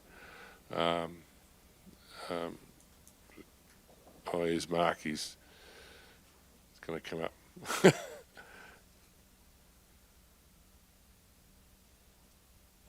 Long walk for a brief answer. It's a limited pilot project undertaken with the state government at the moment, proof of concept, which we hope to roll out much wider in the future. Yeah, that's pretty cool. I think there's a lot of things that are being put in place and a lot of imposts put on councils these days, especially with this urban water stewardship program that the council's got to, each council along the coast has got to adhere to. But this program sounds pretty cool. So good on you. Thank you. Councillor Hanson. Thank you for looking right, Mr. Acting Mayor. First time today. No, thank you. No, I'm just joking, Acting Mayor. Systems, again, and processes. Your traffic light system on all of the measurement as we go through. Some 50%ers for the 3 quarters of the year past, some are at 50% have got concern, and some haven't got concern. Some have got green lights, and some have got. So how's that work? Why are we allowing that to happen? There should be a system, a process that says that if you're 50% at this stage of the year, you should have concerns. Yeah. So the percentage, we are looking at how we report this next year. Obviously, how the project plans were developed this year, we need to flow through right to the end of this year, but we have heard that feedback from you across the year. Currently, the way it works is that it's 55%, but the project plan may have not needed that project to start. So, for example, what we saw in quarter 1, some projects were green, they were on track, but they might have been at 0. because the project was not planned to commence until a certain period of time. So the traffic light is tracking against two things. It's tracking against the original project plan, is it on track, and delivery by the 30th of June, delivering the deliverables within budget. But we have taken your feedback on board and are looking at how we can make that a bit clearer next year, because I do understand how it can be confusing if you see something that's sitting at 60% and it's green, and something else sitting at 90% and it's red or orange. Thank you. You have explained it well. Thank you. Councillor Churchill. Yeah, thanks, Chair Khan. I will defend you. You do look right from time to time, which is pleasing. Kylie, just page 10, exemplary, great report. People need to read it and understand the essence of what's being said in the report as well. But on page 10, you highlighted the water security for Miriam Vale and Baroran, and perhaps it might be a question to Chair Khan as well. And then later on, you're talking about our economy, and you overview our economic development specialist in your role in performance delivery. And then on page 18, we then start to talk about the demand and need for hydrogen in our region. So I'm just trying to align the stars here at this stage with the announcement that was made, and Chair Khan referred to it earlier about Sunshine Hydro with green hydrogen facility in Miriam Vale. So on one hand, we're talking about water security, or the availability of water, whether that be piped or whether that be through our underground aquifers or desal, or whatever the case might be. And then on the other hand, we're encouraging economic development, and with that announcement down there. So I'm trying to understand, how do we get to ensure that there's no shortage of water, and any growth and development that comes as a result of that announcement, that we can meet the demand of that growth for the future. I can probably answer that one, Carly, but the talking, and it'd be a question best directed to the proponent, Sunshine Hydro, but they've done hydrology reports, and it suggests that there will be enough rainfall in the area to fill the dams to form the hydro, and they're also working with our strategic asset performance team around the possibility to collaborate with council with a desalination plant and different things. But obviously they've got to work through a lot of that approvals, and certainly we'll work with them as we do with everyone else, but we won't be jeopardising the water security for Miriam Vale, as I'm sure everyone would agree. But did you have anything to add to that, Carly? Yeah, just that there's a lot of work planned in the next 12 months also around ensuring the continuation of the water security for residential, but also around how we work with proponents to make sure that they have access to the infrastructure that they need, and that we either support that where it's necessary, or that it doesn't impede on our ability to deliver our services. So there's a lot of work that will be continuing in the next 12 months in the next operational plan that will be endorsed in the next month or so around that. So my, I suppose, addendum question to that, and in light of what Chair Khan has indicated, is that the relevant question for us, and we all know water is the essence of life, and you've highlighted the importance of water for the residents down there, but also our local businesses down there. I suppose in going forward, and maybe we wait until the next operational plan or your next report, but just trying to understand that this council has a say in the demand for water, if we're talking about major economic development, and not the Queensland government, or do we do that in partnership when we come to the water demand for other areas outside of Gladstone City? I'll say something. I think the CEO also has something to say there as well. But even outside of just Miriam Vale, water is going to be a large challenge for the region. Absolutely. Hydrogen requires a lot of water. It is something that the state is working on, and something CQ Rock is working on, and something that we're working on actively as well. So I think it has been identified even through the transition economy plan, which is also part of this report here, that it is one of our highest opportunities and highest risks, that we need to make sure that we're working collaboratively across all levels of government to ensure that water is not taken from our residents and from our businesses, but is available to enable the future economy. Yeah, no, that's what I wanted to hear, pearls of wisdom. If I may, Mr Chair, just to reinforce that, yesterday the Acting Mayor and I were at the Gladstone Region Economic Development Advisory Group meeting, and Gladstone Area Water Board are a member of that, as well as Officer Coordinator General and other key agencies, so we always do work together and coordinate on some of those matters. There are a number of negotiations that are commercial in confidence, cabinet in confidence, so different roles to play for different agencies there, but we are all working together to We're try having and a get the voice. best We're having a outcome. voice. All right, I'm comforted by that. My final one is you indicated in your report 88 recruitments. I'm trying to understand, is that 88 recruitments in this last quarter? 88 new recruitments in this last quarter? Is that correct? Yes, 88 recruitments in January to March. 88 new positions recruitments in a quarter, are they? And I'd like to also... That's what she said 3 times. No, I know that, but I was trying to understand it. Just in 3 months, 88 new recruitments. No, it's not new recruitments, it's positions filled. So as we all Okay. know, we've had turnover of staff, and so, but I hear what your question It's a difference in terminology in trying to understand that 88 Yes, recruitment. it's not new additional people. And if you could just give me an insight currently what our vacancy rate is, if we've got 88 positions filled in 1 quarter, what's our current vacancy rate? I believe our current vacancy rate's sitting at around about the 14%. The demand for skills.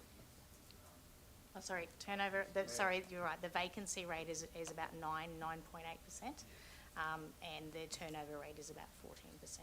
So right across the industry at the moment, even across Australia, obviously you've probably heard of the Great Resignation.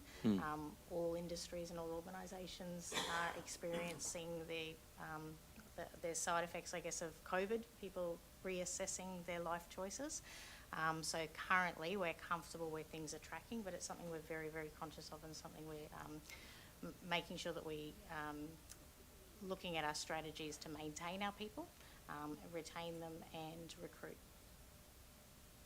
Also, the other part about that vacancy amount that we're talking about is the Christmas period. Generally the first quarter will have a higher amount because of the Christmas period where there's a bit of a lull. I'm sure we'll have further discussions at some stage. Thank you. Councillor Trevor, did you have a... I did, but I didn't. No. That's all right.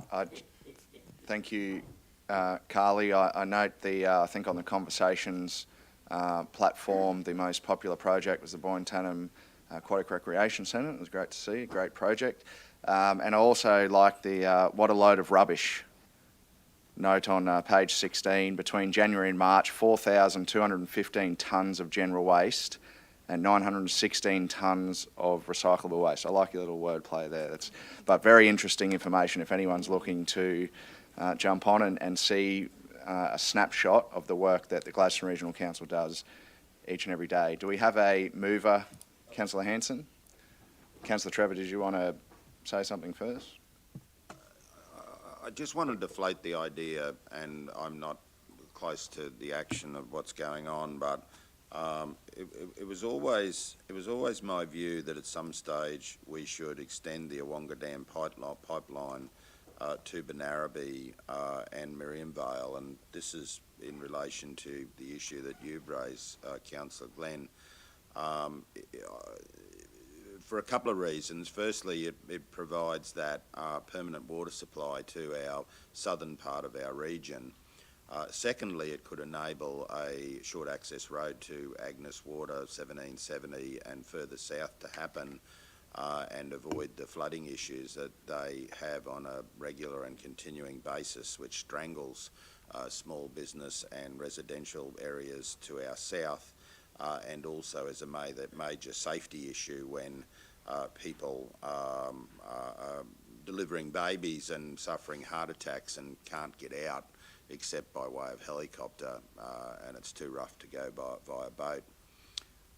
And thirdly, it would, and it's very topical in Australia at the moment, the opportunity to develop and provide for affordable land to the southern part of our electorate, and I raise that issue because it's always been a hope of mine that we would consider an extension of the pipeline through to our southern area, not just from Rockhampton to Gladstone, but beyond that, and provide those advantages, including affordable housing for the future of our not only our region but also our nation.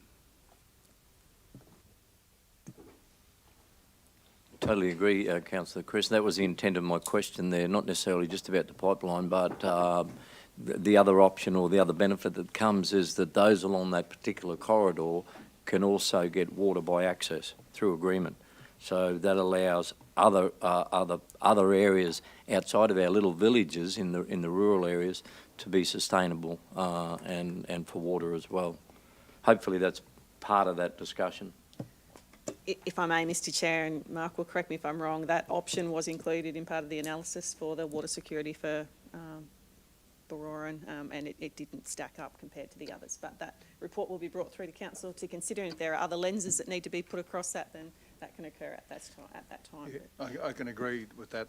Those analyses have been made over the years, and it's been decided. It can be looked at again, I guess, but been decided at those stages that it wasn't a viable proposition to send that pipeline south at that time. It may change over a period of years, yes. Still happy to move, Councillor. All right, we've got a mover in Councillor Hanson, seconded Councillor Braithwaite. No further questions, councillors. Happy to move on. We'll put the motion. All those in favour? We'll declare it carried. We might take a short break and we'll be back in about 15 minutes.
Sign up to Council's disaster and weather event warning system. Receive alerts about emergency news, severe weather events and other public safety alerts via SMS or email. Registering to the disaster messaging system is free.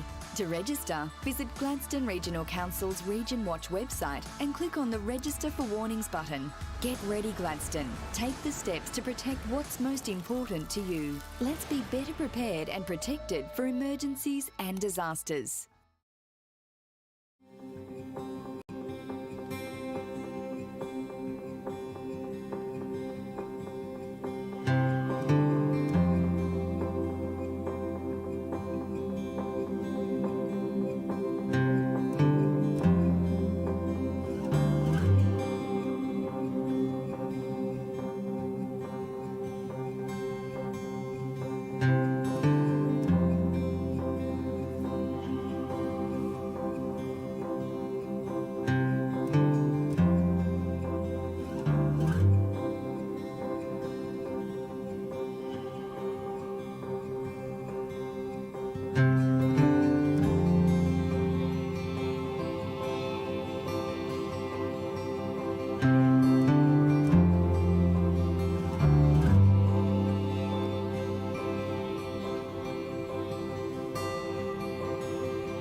Gladstone Regional Council are committed to fostering a proud, involved and engaged community.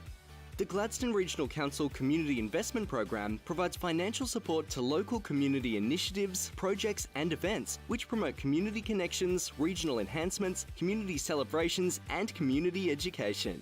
For more information on the Community Investment Program, visit gladstone.qld.gov.au. Gladstone Regional Council. Connect, innovate, diversify.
Illegal dumping and littering is a concern across the Gladstone region, with over 134 offences in the last 18 months.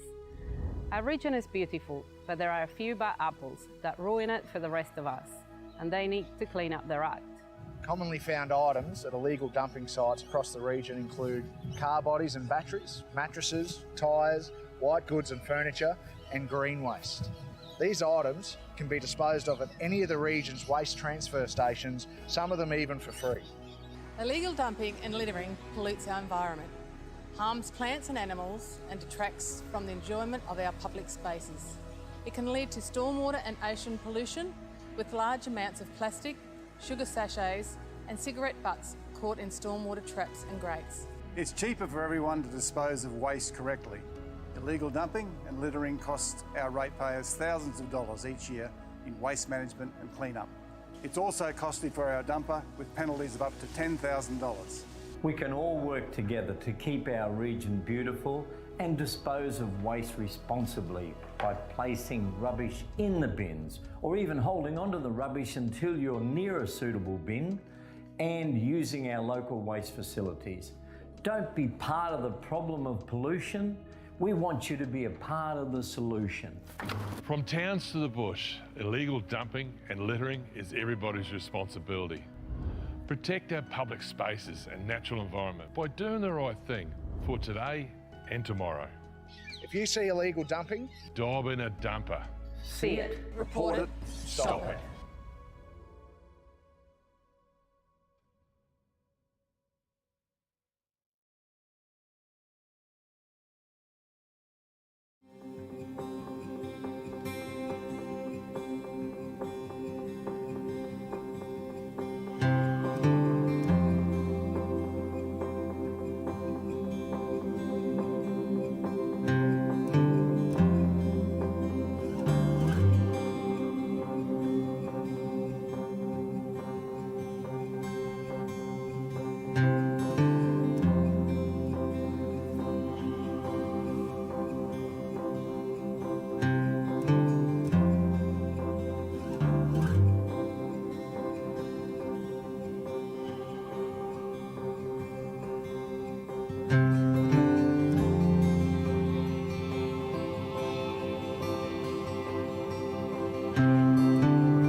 Sign up to Council's disaster and weather event warning system. Receive alerts about emergency news, severe weather events and other public safety alerts via SMS or email. Registering to the disaster messaging system is free.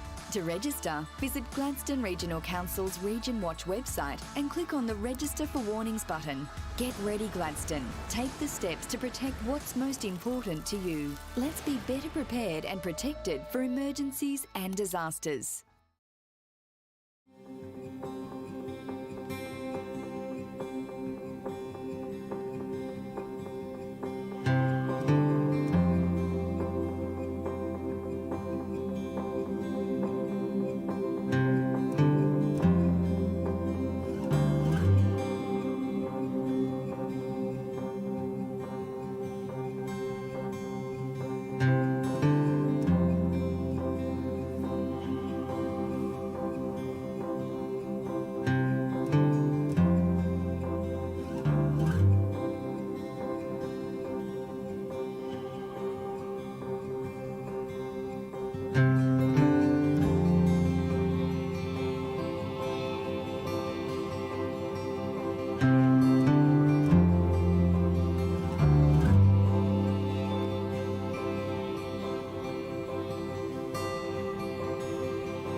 Gladstone Regional Council are committed to fostering a proud, involved and engaged community. The Gladstone Regional Council Community Investment Program provides financial support to local community initiatives, projects and events which promote community connections, regional enhancements, community celebrations and community education. For more information on the Community Investment Program, visit gladstone.qld.gov.au. Gladstone Regional Council. Connect, innovate, diversify.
Illegal dumping and littering is a concern across the Gladstone region, with over 134 offences in the last 18 months.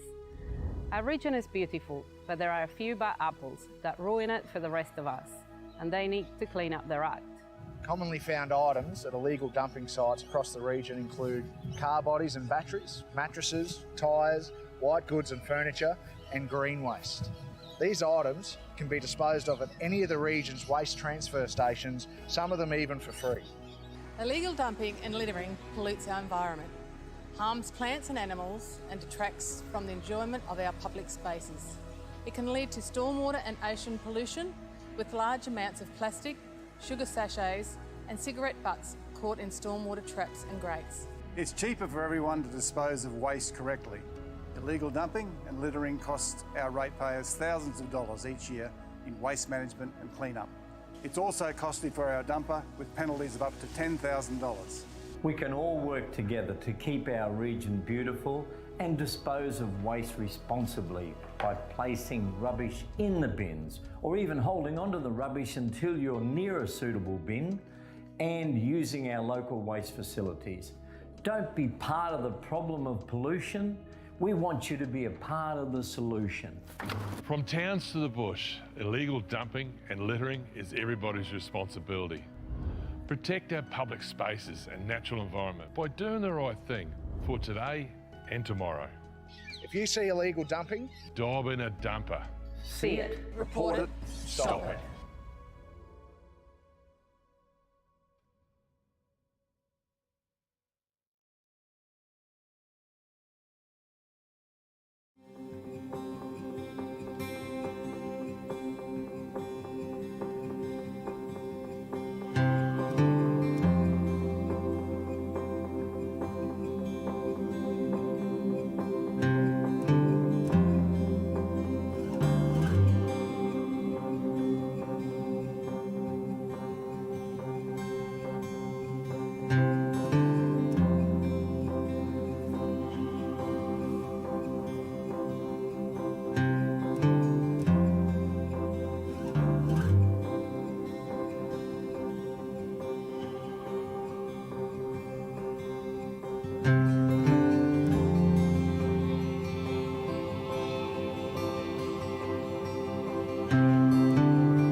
Sign up to Council's disaster and weather event warning system. Receive alerts about emergency news, severe weather events and other public safety alerts via SMS or email. Registering to the disaster messaging system is free. To register, visit Gladstone Regional Council's Region Watch website and click on the Register for Warnings button. Get ready, Gladstone. Take the steps to protect what's most important to you. Let's be better prepared and protected for emergencies and disasters.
Welcome back. We'll move on now to item number G/4.3, monthly financial report for the period ending 30 April 2022, and I'll hand now over to the General Manager for Finance, Governance and Risk, Mark Holmes. Thanks, Mark.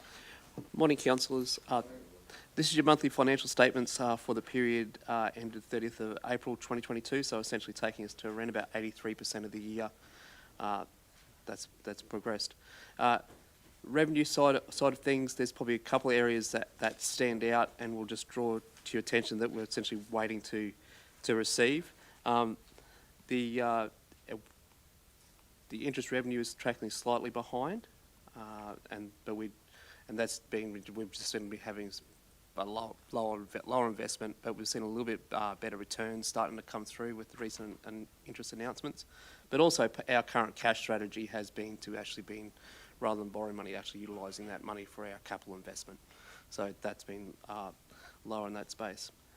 We still are waiting the receipt of our water board income tax equivalents. So we're still waiting to receive those. We still believe that forecast is solid based on the financials that were produced for the water board. We're just waiting to receive those, and we're following that up with Department of Natural Resources. One of the positive moves from a accounting perspective, but concerning from a budgeting perspective, has been the prepayment of 75% of our financial assistance grant for next year from the federal government.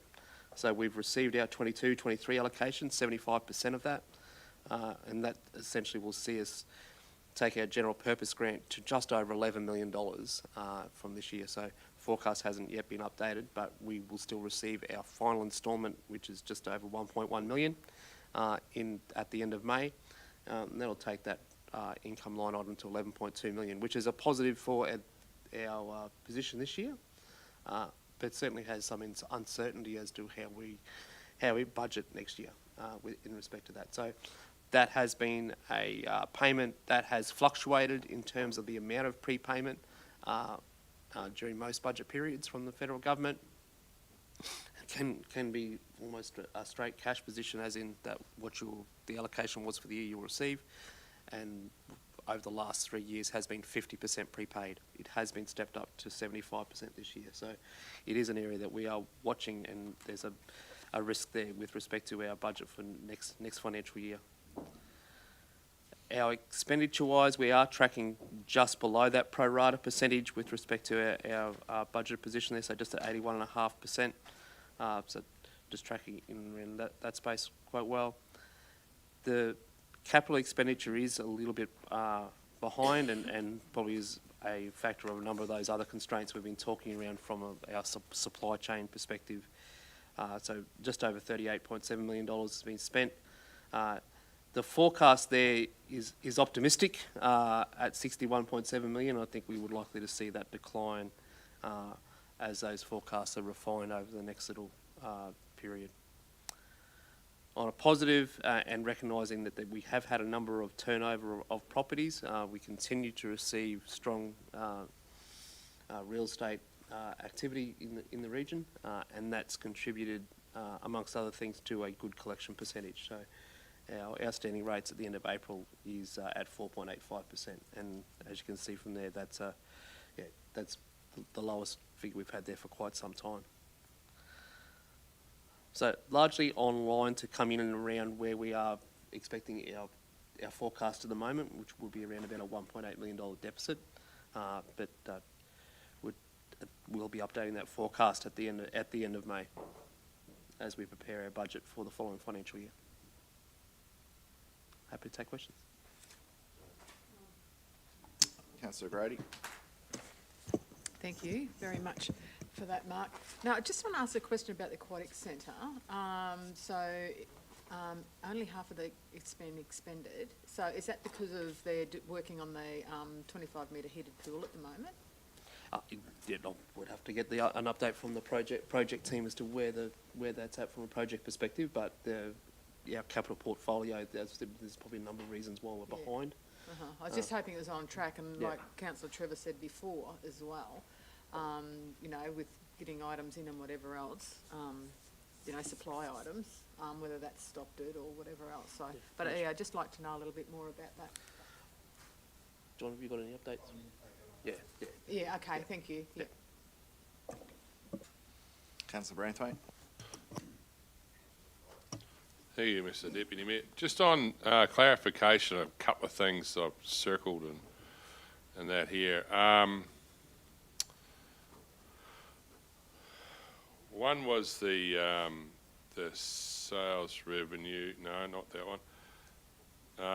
If we go down to on page 33 or 52, which is the government grants and subsidies, state and federal, there's a lot of grants in there. Are those dashes beside the actual column there? Is that still to happen for this financial year, or does that go into next financial year? Yeah. So so that's what we can actually recognise as income. So there'll be generally we go to, as our capital program is behind, so will be essentially our ability to recognise any of those capital grants and subsidies as income as well. So when we do the work, we can then recognise proportionally the income if we've received it. So also, some of those grants will have different milestones with respect to when they can be recovered, as you may need to spend 90% of the actual funds before you can claim the work. Yeah, it's just anything that's not in those capital spaces, provided we're meeting all the other criteria with respect to the grants, we'd expect those monies to carry forward to the following year. Oh, because you're talking $9 million there. It's quite a sizable amount. Absolutely. Yeah, especially with the federal side of things. Yeah. The other one we actually explained in your review. Yeah. Thank you. Councillor Churchill. Yeah, thanks, Chair Khan. Just want to try and get an understanding again, if we're forecasting a deficit of 1.8 from the advance payment for the financial assistance grants. So in bringing that forward, wouldn't that at least balance that out to be a minimal deficit, or even a surplus if there's an advance payment? Yeah, there's every chance that could happen, but there's probably still some other factors we need to allow for within the. So I'm still expecting our depreciation on our assets. We're still relating the latest forecast with respect to those items. So I would think that that's likely to offset any movement from essentially a cash flow perspective. So certainly if you look at it from a cash flow statement, we would be receiving more than we anticipated. But if you look at it from a pure operating statement perspective, I think they'll contra each other out. Okay. The other question I had, and I'll just find it again, I think we've had this discussion previously, is about, and if I understand, the Gladstone Area Water Board dividends. And I just Just to reference, in your report, you actually say that's because Gladstone Area Water Board has had a significantly improved position. So we get the increase in income tax equivalents. Then the reverse would be the case if they didn't improve in next year. So we're exposed. We continue to be exposed to that risk. There is a risk there, isn't it? And I think Councillor Trevor in his past had endeavoured to try and get it enshrined in legislation or whatever, and I'm not sure whether that's ever going to happen or whether we're still progressing that. So I'd just like to get a greater understanding if we're going forward. We anticipated a 4 million and then all of a sudden we got a 7 million. So if we anticipate a 7 million, it's very likely we might just get a 4 million. Would that be right? Correct.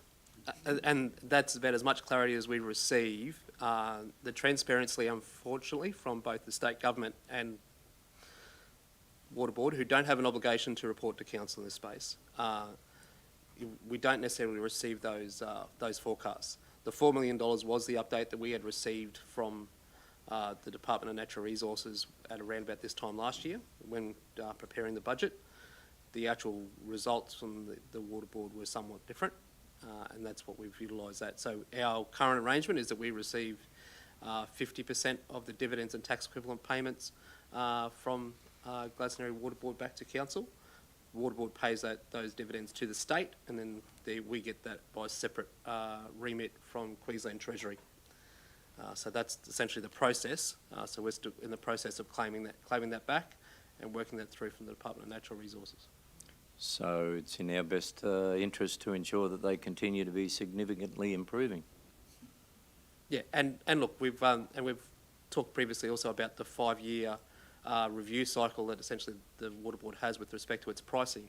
And generally what you'll find is during those, when you know a lot about your circumstances, there's not much variability. Therefore, you've got good confidence as to where you're going to end up. So in the early years of your price path, which is where we're currently at with the Water Board, you'll generally see higher returns. And as the term progresses, so when we get to the end of the period, you'll like to see lower returns. And that's lived out. So the review came into effect on 1 July, and that'll go through to 30 June 25. So in relation to the price of water, relevant to that is that the price of water, we do that as a cost-neutral exercise to our residents, our ratepayers? That's a separate discussion with council, yep. So the cost of the purchase of water, yes. Thank you. Any further questions to the General Manager, councillors? No? Do I have a mover? We have Councillor Braithwaite, seconded Councillor O'Grady. I'll put the motion. All those in favour? Declare it carried. We move now on to item number G/4.4, Specialised Supplier, Bentley Systems International Limited, and back over to you, Mark. Thank you, councillors. This item is for a specialised supplier with respect to some specific software we utilise for our water and sewage modelling. And to help you take you through your paper today, we've got our Manager of Contracts Procurement, Christy Wachner, and we've also got Verity from our asset planning team on the line as well. Do you want to take it?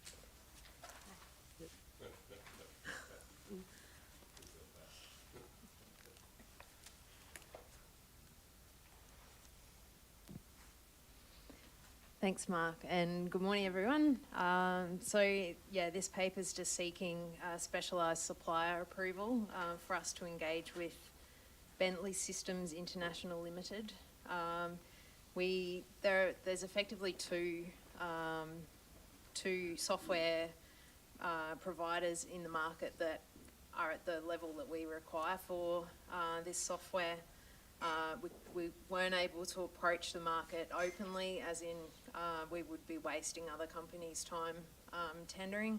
So our asset planning team approached the top two companies, which are Innovise and Bentley, directly, and they performed a business case to analyse the differences between the two software products. This is driven out of the fact that our current software product is being decommissioned at the end of the year, so we need to replace it with new software. The table in the report shows the differences between the two.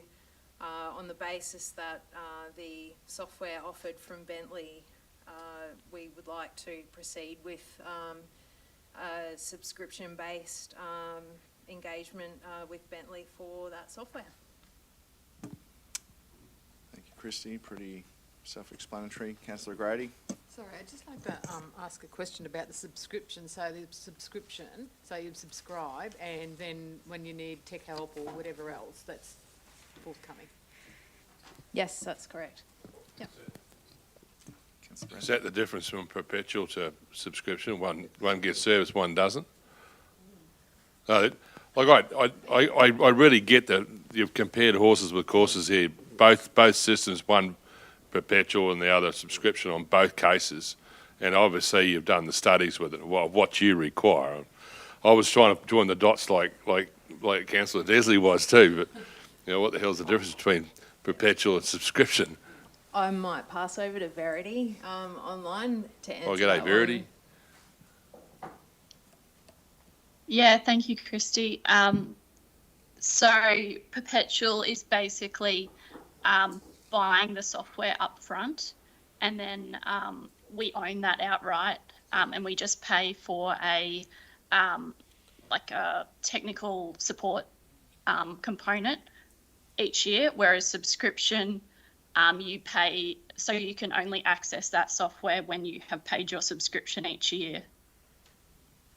Oh, yeah. And you get, for Bentley, you get that technical Full support. Yeah, at I get the that. same time as a subscription, if that makes sense, yeah. Yeah, It's I'd that- like to move the It's that motion. software as a service model, which is where essentially a lot of our products and a lot of our suppliers are currently at. So generally under those models, by paying that subscription fee, it actually gets you access to almost the latest versions of that. But yeah, but it does mean that a lot of that we don't have the perpetual license on site.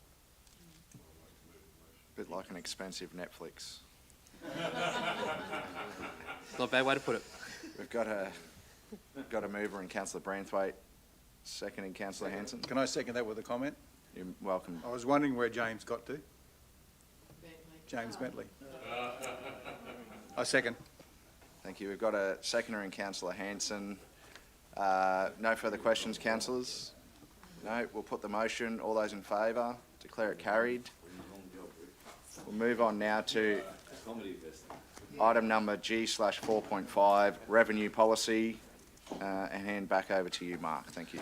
Thank you, councillors. This essentially represents the first of your formal budget policies for the 22-23 budget. So in accordance with legislation, we are required to set our revenue policy in advance of budget, and really sets out those overarching principles by which we will be looking at and our funding our operational plan and budget for the upcoming financial year. The proposed revenue policy really has been updated more for some additional legislative references and just tweaking in that space. There's no real change in terms of direction of the policy.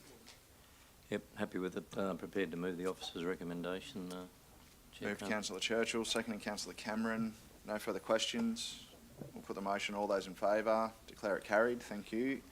And we move on now to item number G/4.6, lease renewal, the PCYC Gladstone. Councillor Churchill will take his leave. Chair Khan, before I leave, if you would allow me just to make a comment in relation to some of the information that's in the agenda item. No. I'm not trying to influence, but No. you need to have a fact there. It's been said no, councillor. No.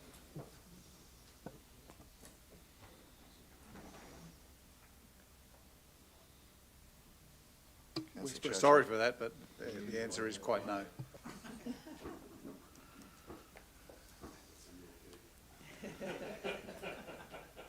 I don't care. I'm just protecting people. That's all right. We'll hand over now to the General Manager for Strategic Asset Performance, Mark Francis. Over to you, Mark. Thanks. Thank you, Chair. Morning, councillors. This report is asking you to consider the renewal terms for the lease to Queensland Police Citizens Youth Welfare Association, operating as a PCYC at Memorial Park. Memorial Park is a community reserve for recreation and memorial purposes. We've been a request has been received from PCYC that when their current lease expires at the end of this year, that they be granted a 30-year lease term. You'll be aware that our current policy only allows 10 years. Officers cannot act outside of policy. Hence, our recommendation is within the policy terms of 10 years. Obviously, it's for yourselves to consider any extension to that period. We've included some options and risks and opportunities as it relates to the two terms in the paper, and happy to take any questions. This is oh, sorry, Councillor, you can go first. Councillor Hanson. This is a long-term issue that we'll keep going backwards and forwards on. We've given some, I think the Bowls Club got a 30-year lease. You know, you're getting into the realms here of if you're not equitable to other clubs, then there's a problem. So I'm in favour of giving this organisation a 30-year term, but I just wanted to ask the question. We need to go back and look at. We definitely need to go back and look at the policy to give some equity to other organisations if we do this. And what risk or insurance do we have if an organisation defaults with the lease? In these situations where, you know, say a club goes through half its lease and then disbands. We've got protection, haven't we, as a council? Enough protection. That's what I'm saying. I think we've got enough protection there to say we can give a longer lease and have the protection of the lease if there is a default. Sure, I'll defer to Tanya. With respect to council's protections under the lease, a lease is a legally binding document. So yes, we could, it comes down to, number one, council's will to enforce the terms of that lease. But secondly, you can't get blood out of a stone. So a lot of our leases go to incorporated associations that may not have any assets left if they get into financial difficulty or you know, any realisable assets anyway. So that land can be repurposed? That land can absolutely be purposed. We can recover possession at the very least. Oh, and if I could just add with respect to the policy, that review is commencing in July and it will come back to you in the second half of this year.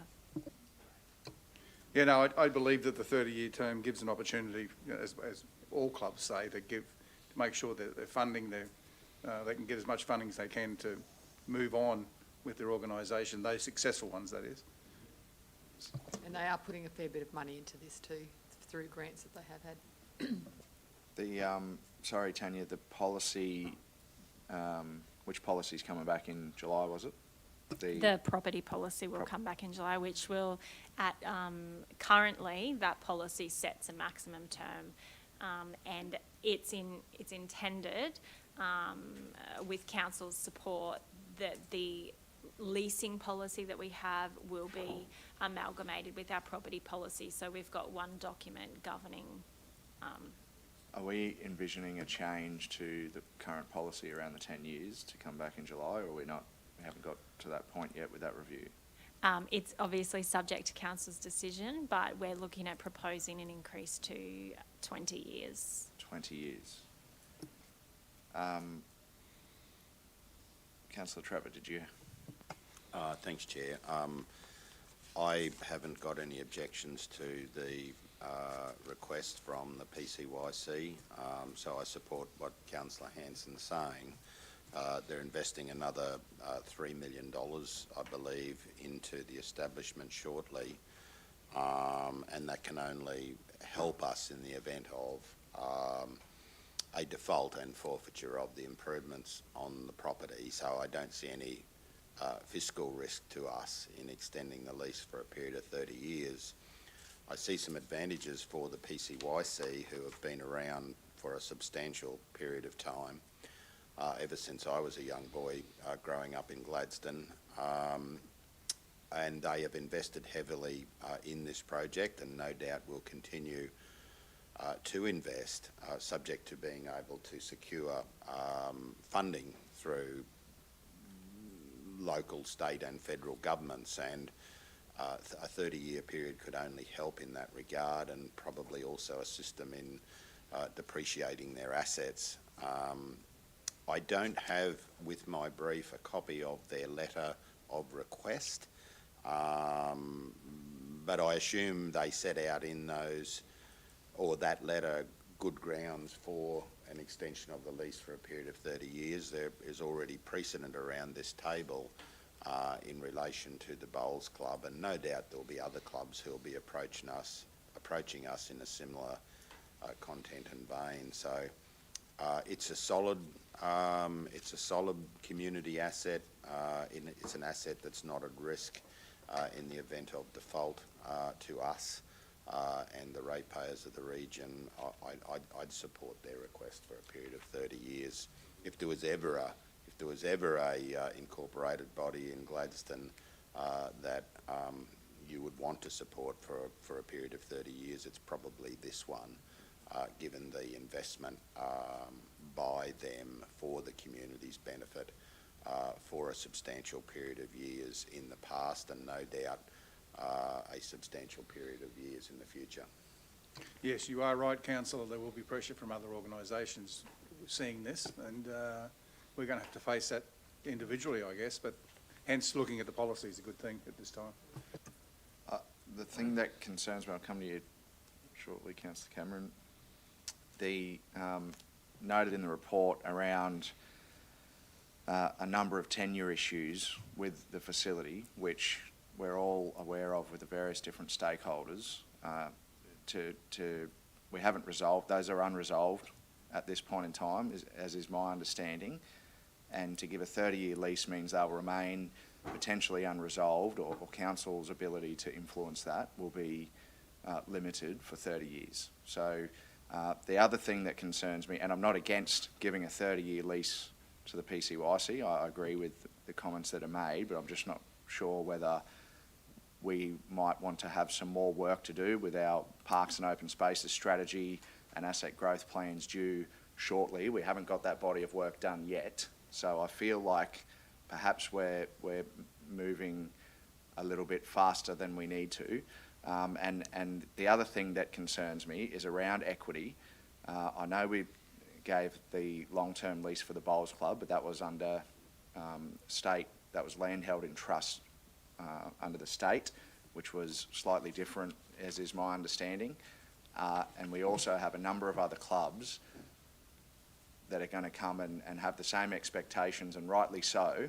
I would prefer to see council, if we've got our policy coming for adoption in 2 months, I would prefer us to adopt a policy position that ensures equity for all clubs across the region, rather than having every single individual club make a request out of policy concession and councillors applying our own views to each of those clubs. I'd probably prefer to wait until we have that policy discussion myself, and then we can set the policy and we can have that equitable approach for every club right across the region, rather than having some clubs with 10 years, some clubs with 30. You know, we need to make sure we're doing the right thing by all the clubs across the region. That's my personal views. Not, as I said, no problems if we decide to give everyone a 30-year lease, then let's have that discussion with the policy setting, and then we give everyone a 30-year lease, rather than having a piecemeal approach where some people have got 10 years, 20 years, 30 years. I'm uncomfortable with taking that approach personally. But Councillor Cameron, did you want to? Yeah, just to comment on that, thanks, Councillor. It's just that when considering the tenure of a lease, I think one of the things we should be looking at is how long the lessee has been there. For instance, the Bowls Club have been on that site for 80 years. I believe that the PCYC, not in that particular building, but I think it's 40 years. 50. Councillor, 50 years, is it? Not on that, no. They've been in Gladstone in 50 years, not in that building. Yeah, but not in that particular one. So they're proven performers. But if you had another club that came up that have no performance at all and they wanted a 30-year lease, I don't believe you could consider it. But in this case, I would have no hesitation in a 30-year lease with the PCYC. And with respect, Councillor Goodluck, I think 10 years is enough to resolve, for us to resolve those tenure issues. So even if we give them a 10-year lease, I think that's enough time to resolve all those other tenure issues that we have coming up. Well, I would have thought so, and that gives council, if in 10 years the environment changes and council, would like to see some other uses and incorporate that. Obviously, I don't think any community organisation, I've never seen it as in my time sitting around this table, and I don't imagine any councillor sitting around the table would refuse to give tenure to these clubs. Most of the clubs that we're talking about, whether they're sporting organisations or whatever type of organisation they are, we're always going to support them with tenure. It's around what information we have and what obligations and what terms we have in the leases that enables us to sometimes help those organisations and help other organisations as well. Land is hotly contested throughout the region. We don't have vast spaces of land or facilities that are available to community organisations, so 30 years is a long time to lock in those terms. I'm not against that. I hear what you're saying, Councillor Cameron, with the Bowls Club.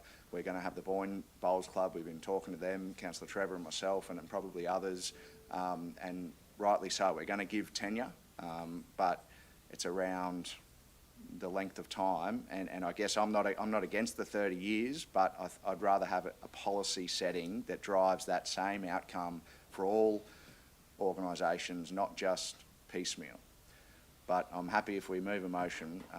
If someone wants to move a motion, I'm happy with that today. But I just thought I'd put that out there that if we move a 30-year lease here today for the PCYC and we decide to adopt a 20-year lease for all the other clubs, how are you going to go out and explain to all those other clubs that no, you weren't allowed a 30-year lease, but the PCYC and the Gladstone Bowls Club can?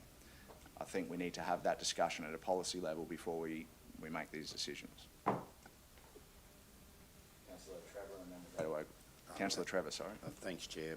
I'm happy to move option 2, renew the lease for a term of 30 years. Got a mover in Councillor Trevor. Seconded, Councillor Cameron. Sorry, can we just include in that authorise the second part of that resolution, authorising the Chief Executive Officer to negotiate and finalise the lease? She doesn't currently have delegation for that. Absolutely. We've got a mover and seconded. Councillor O'Grady. Sorry, you didn't want to say anything? That's all right. Any? Just need a reason for the departure from the officer's recommendation, please. Speaker, Councillor Trevor. Sorry, microphone. The reasons are that it would assist them in funding grants from local, state and federal government.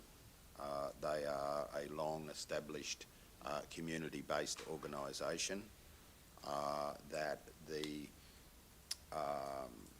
risk to council is minimal in the event of default,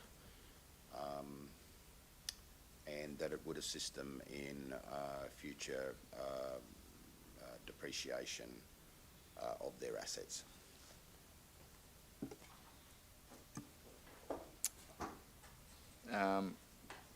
Any further questions, councillors? No, we've got a mover for recommendation 2, renew the lease term for 30 years. I'll put the motion. All those in favour? We'll declare it carried. All right, thank you. We'll move on now. Sorry, we'll get Councillor Churchill back in the room before we move on, or he'll talk about me.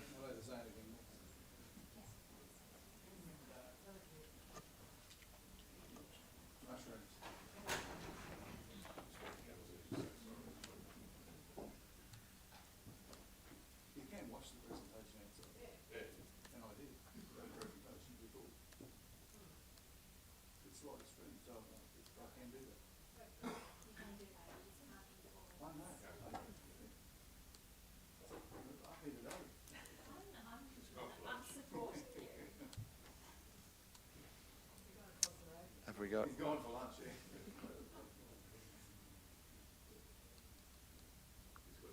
yeah. In the meantime, we'll move on to item number G/. 5. Got Councillor Churchill.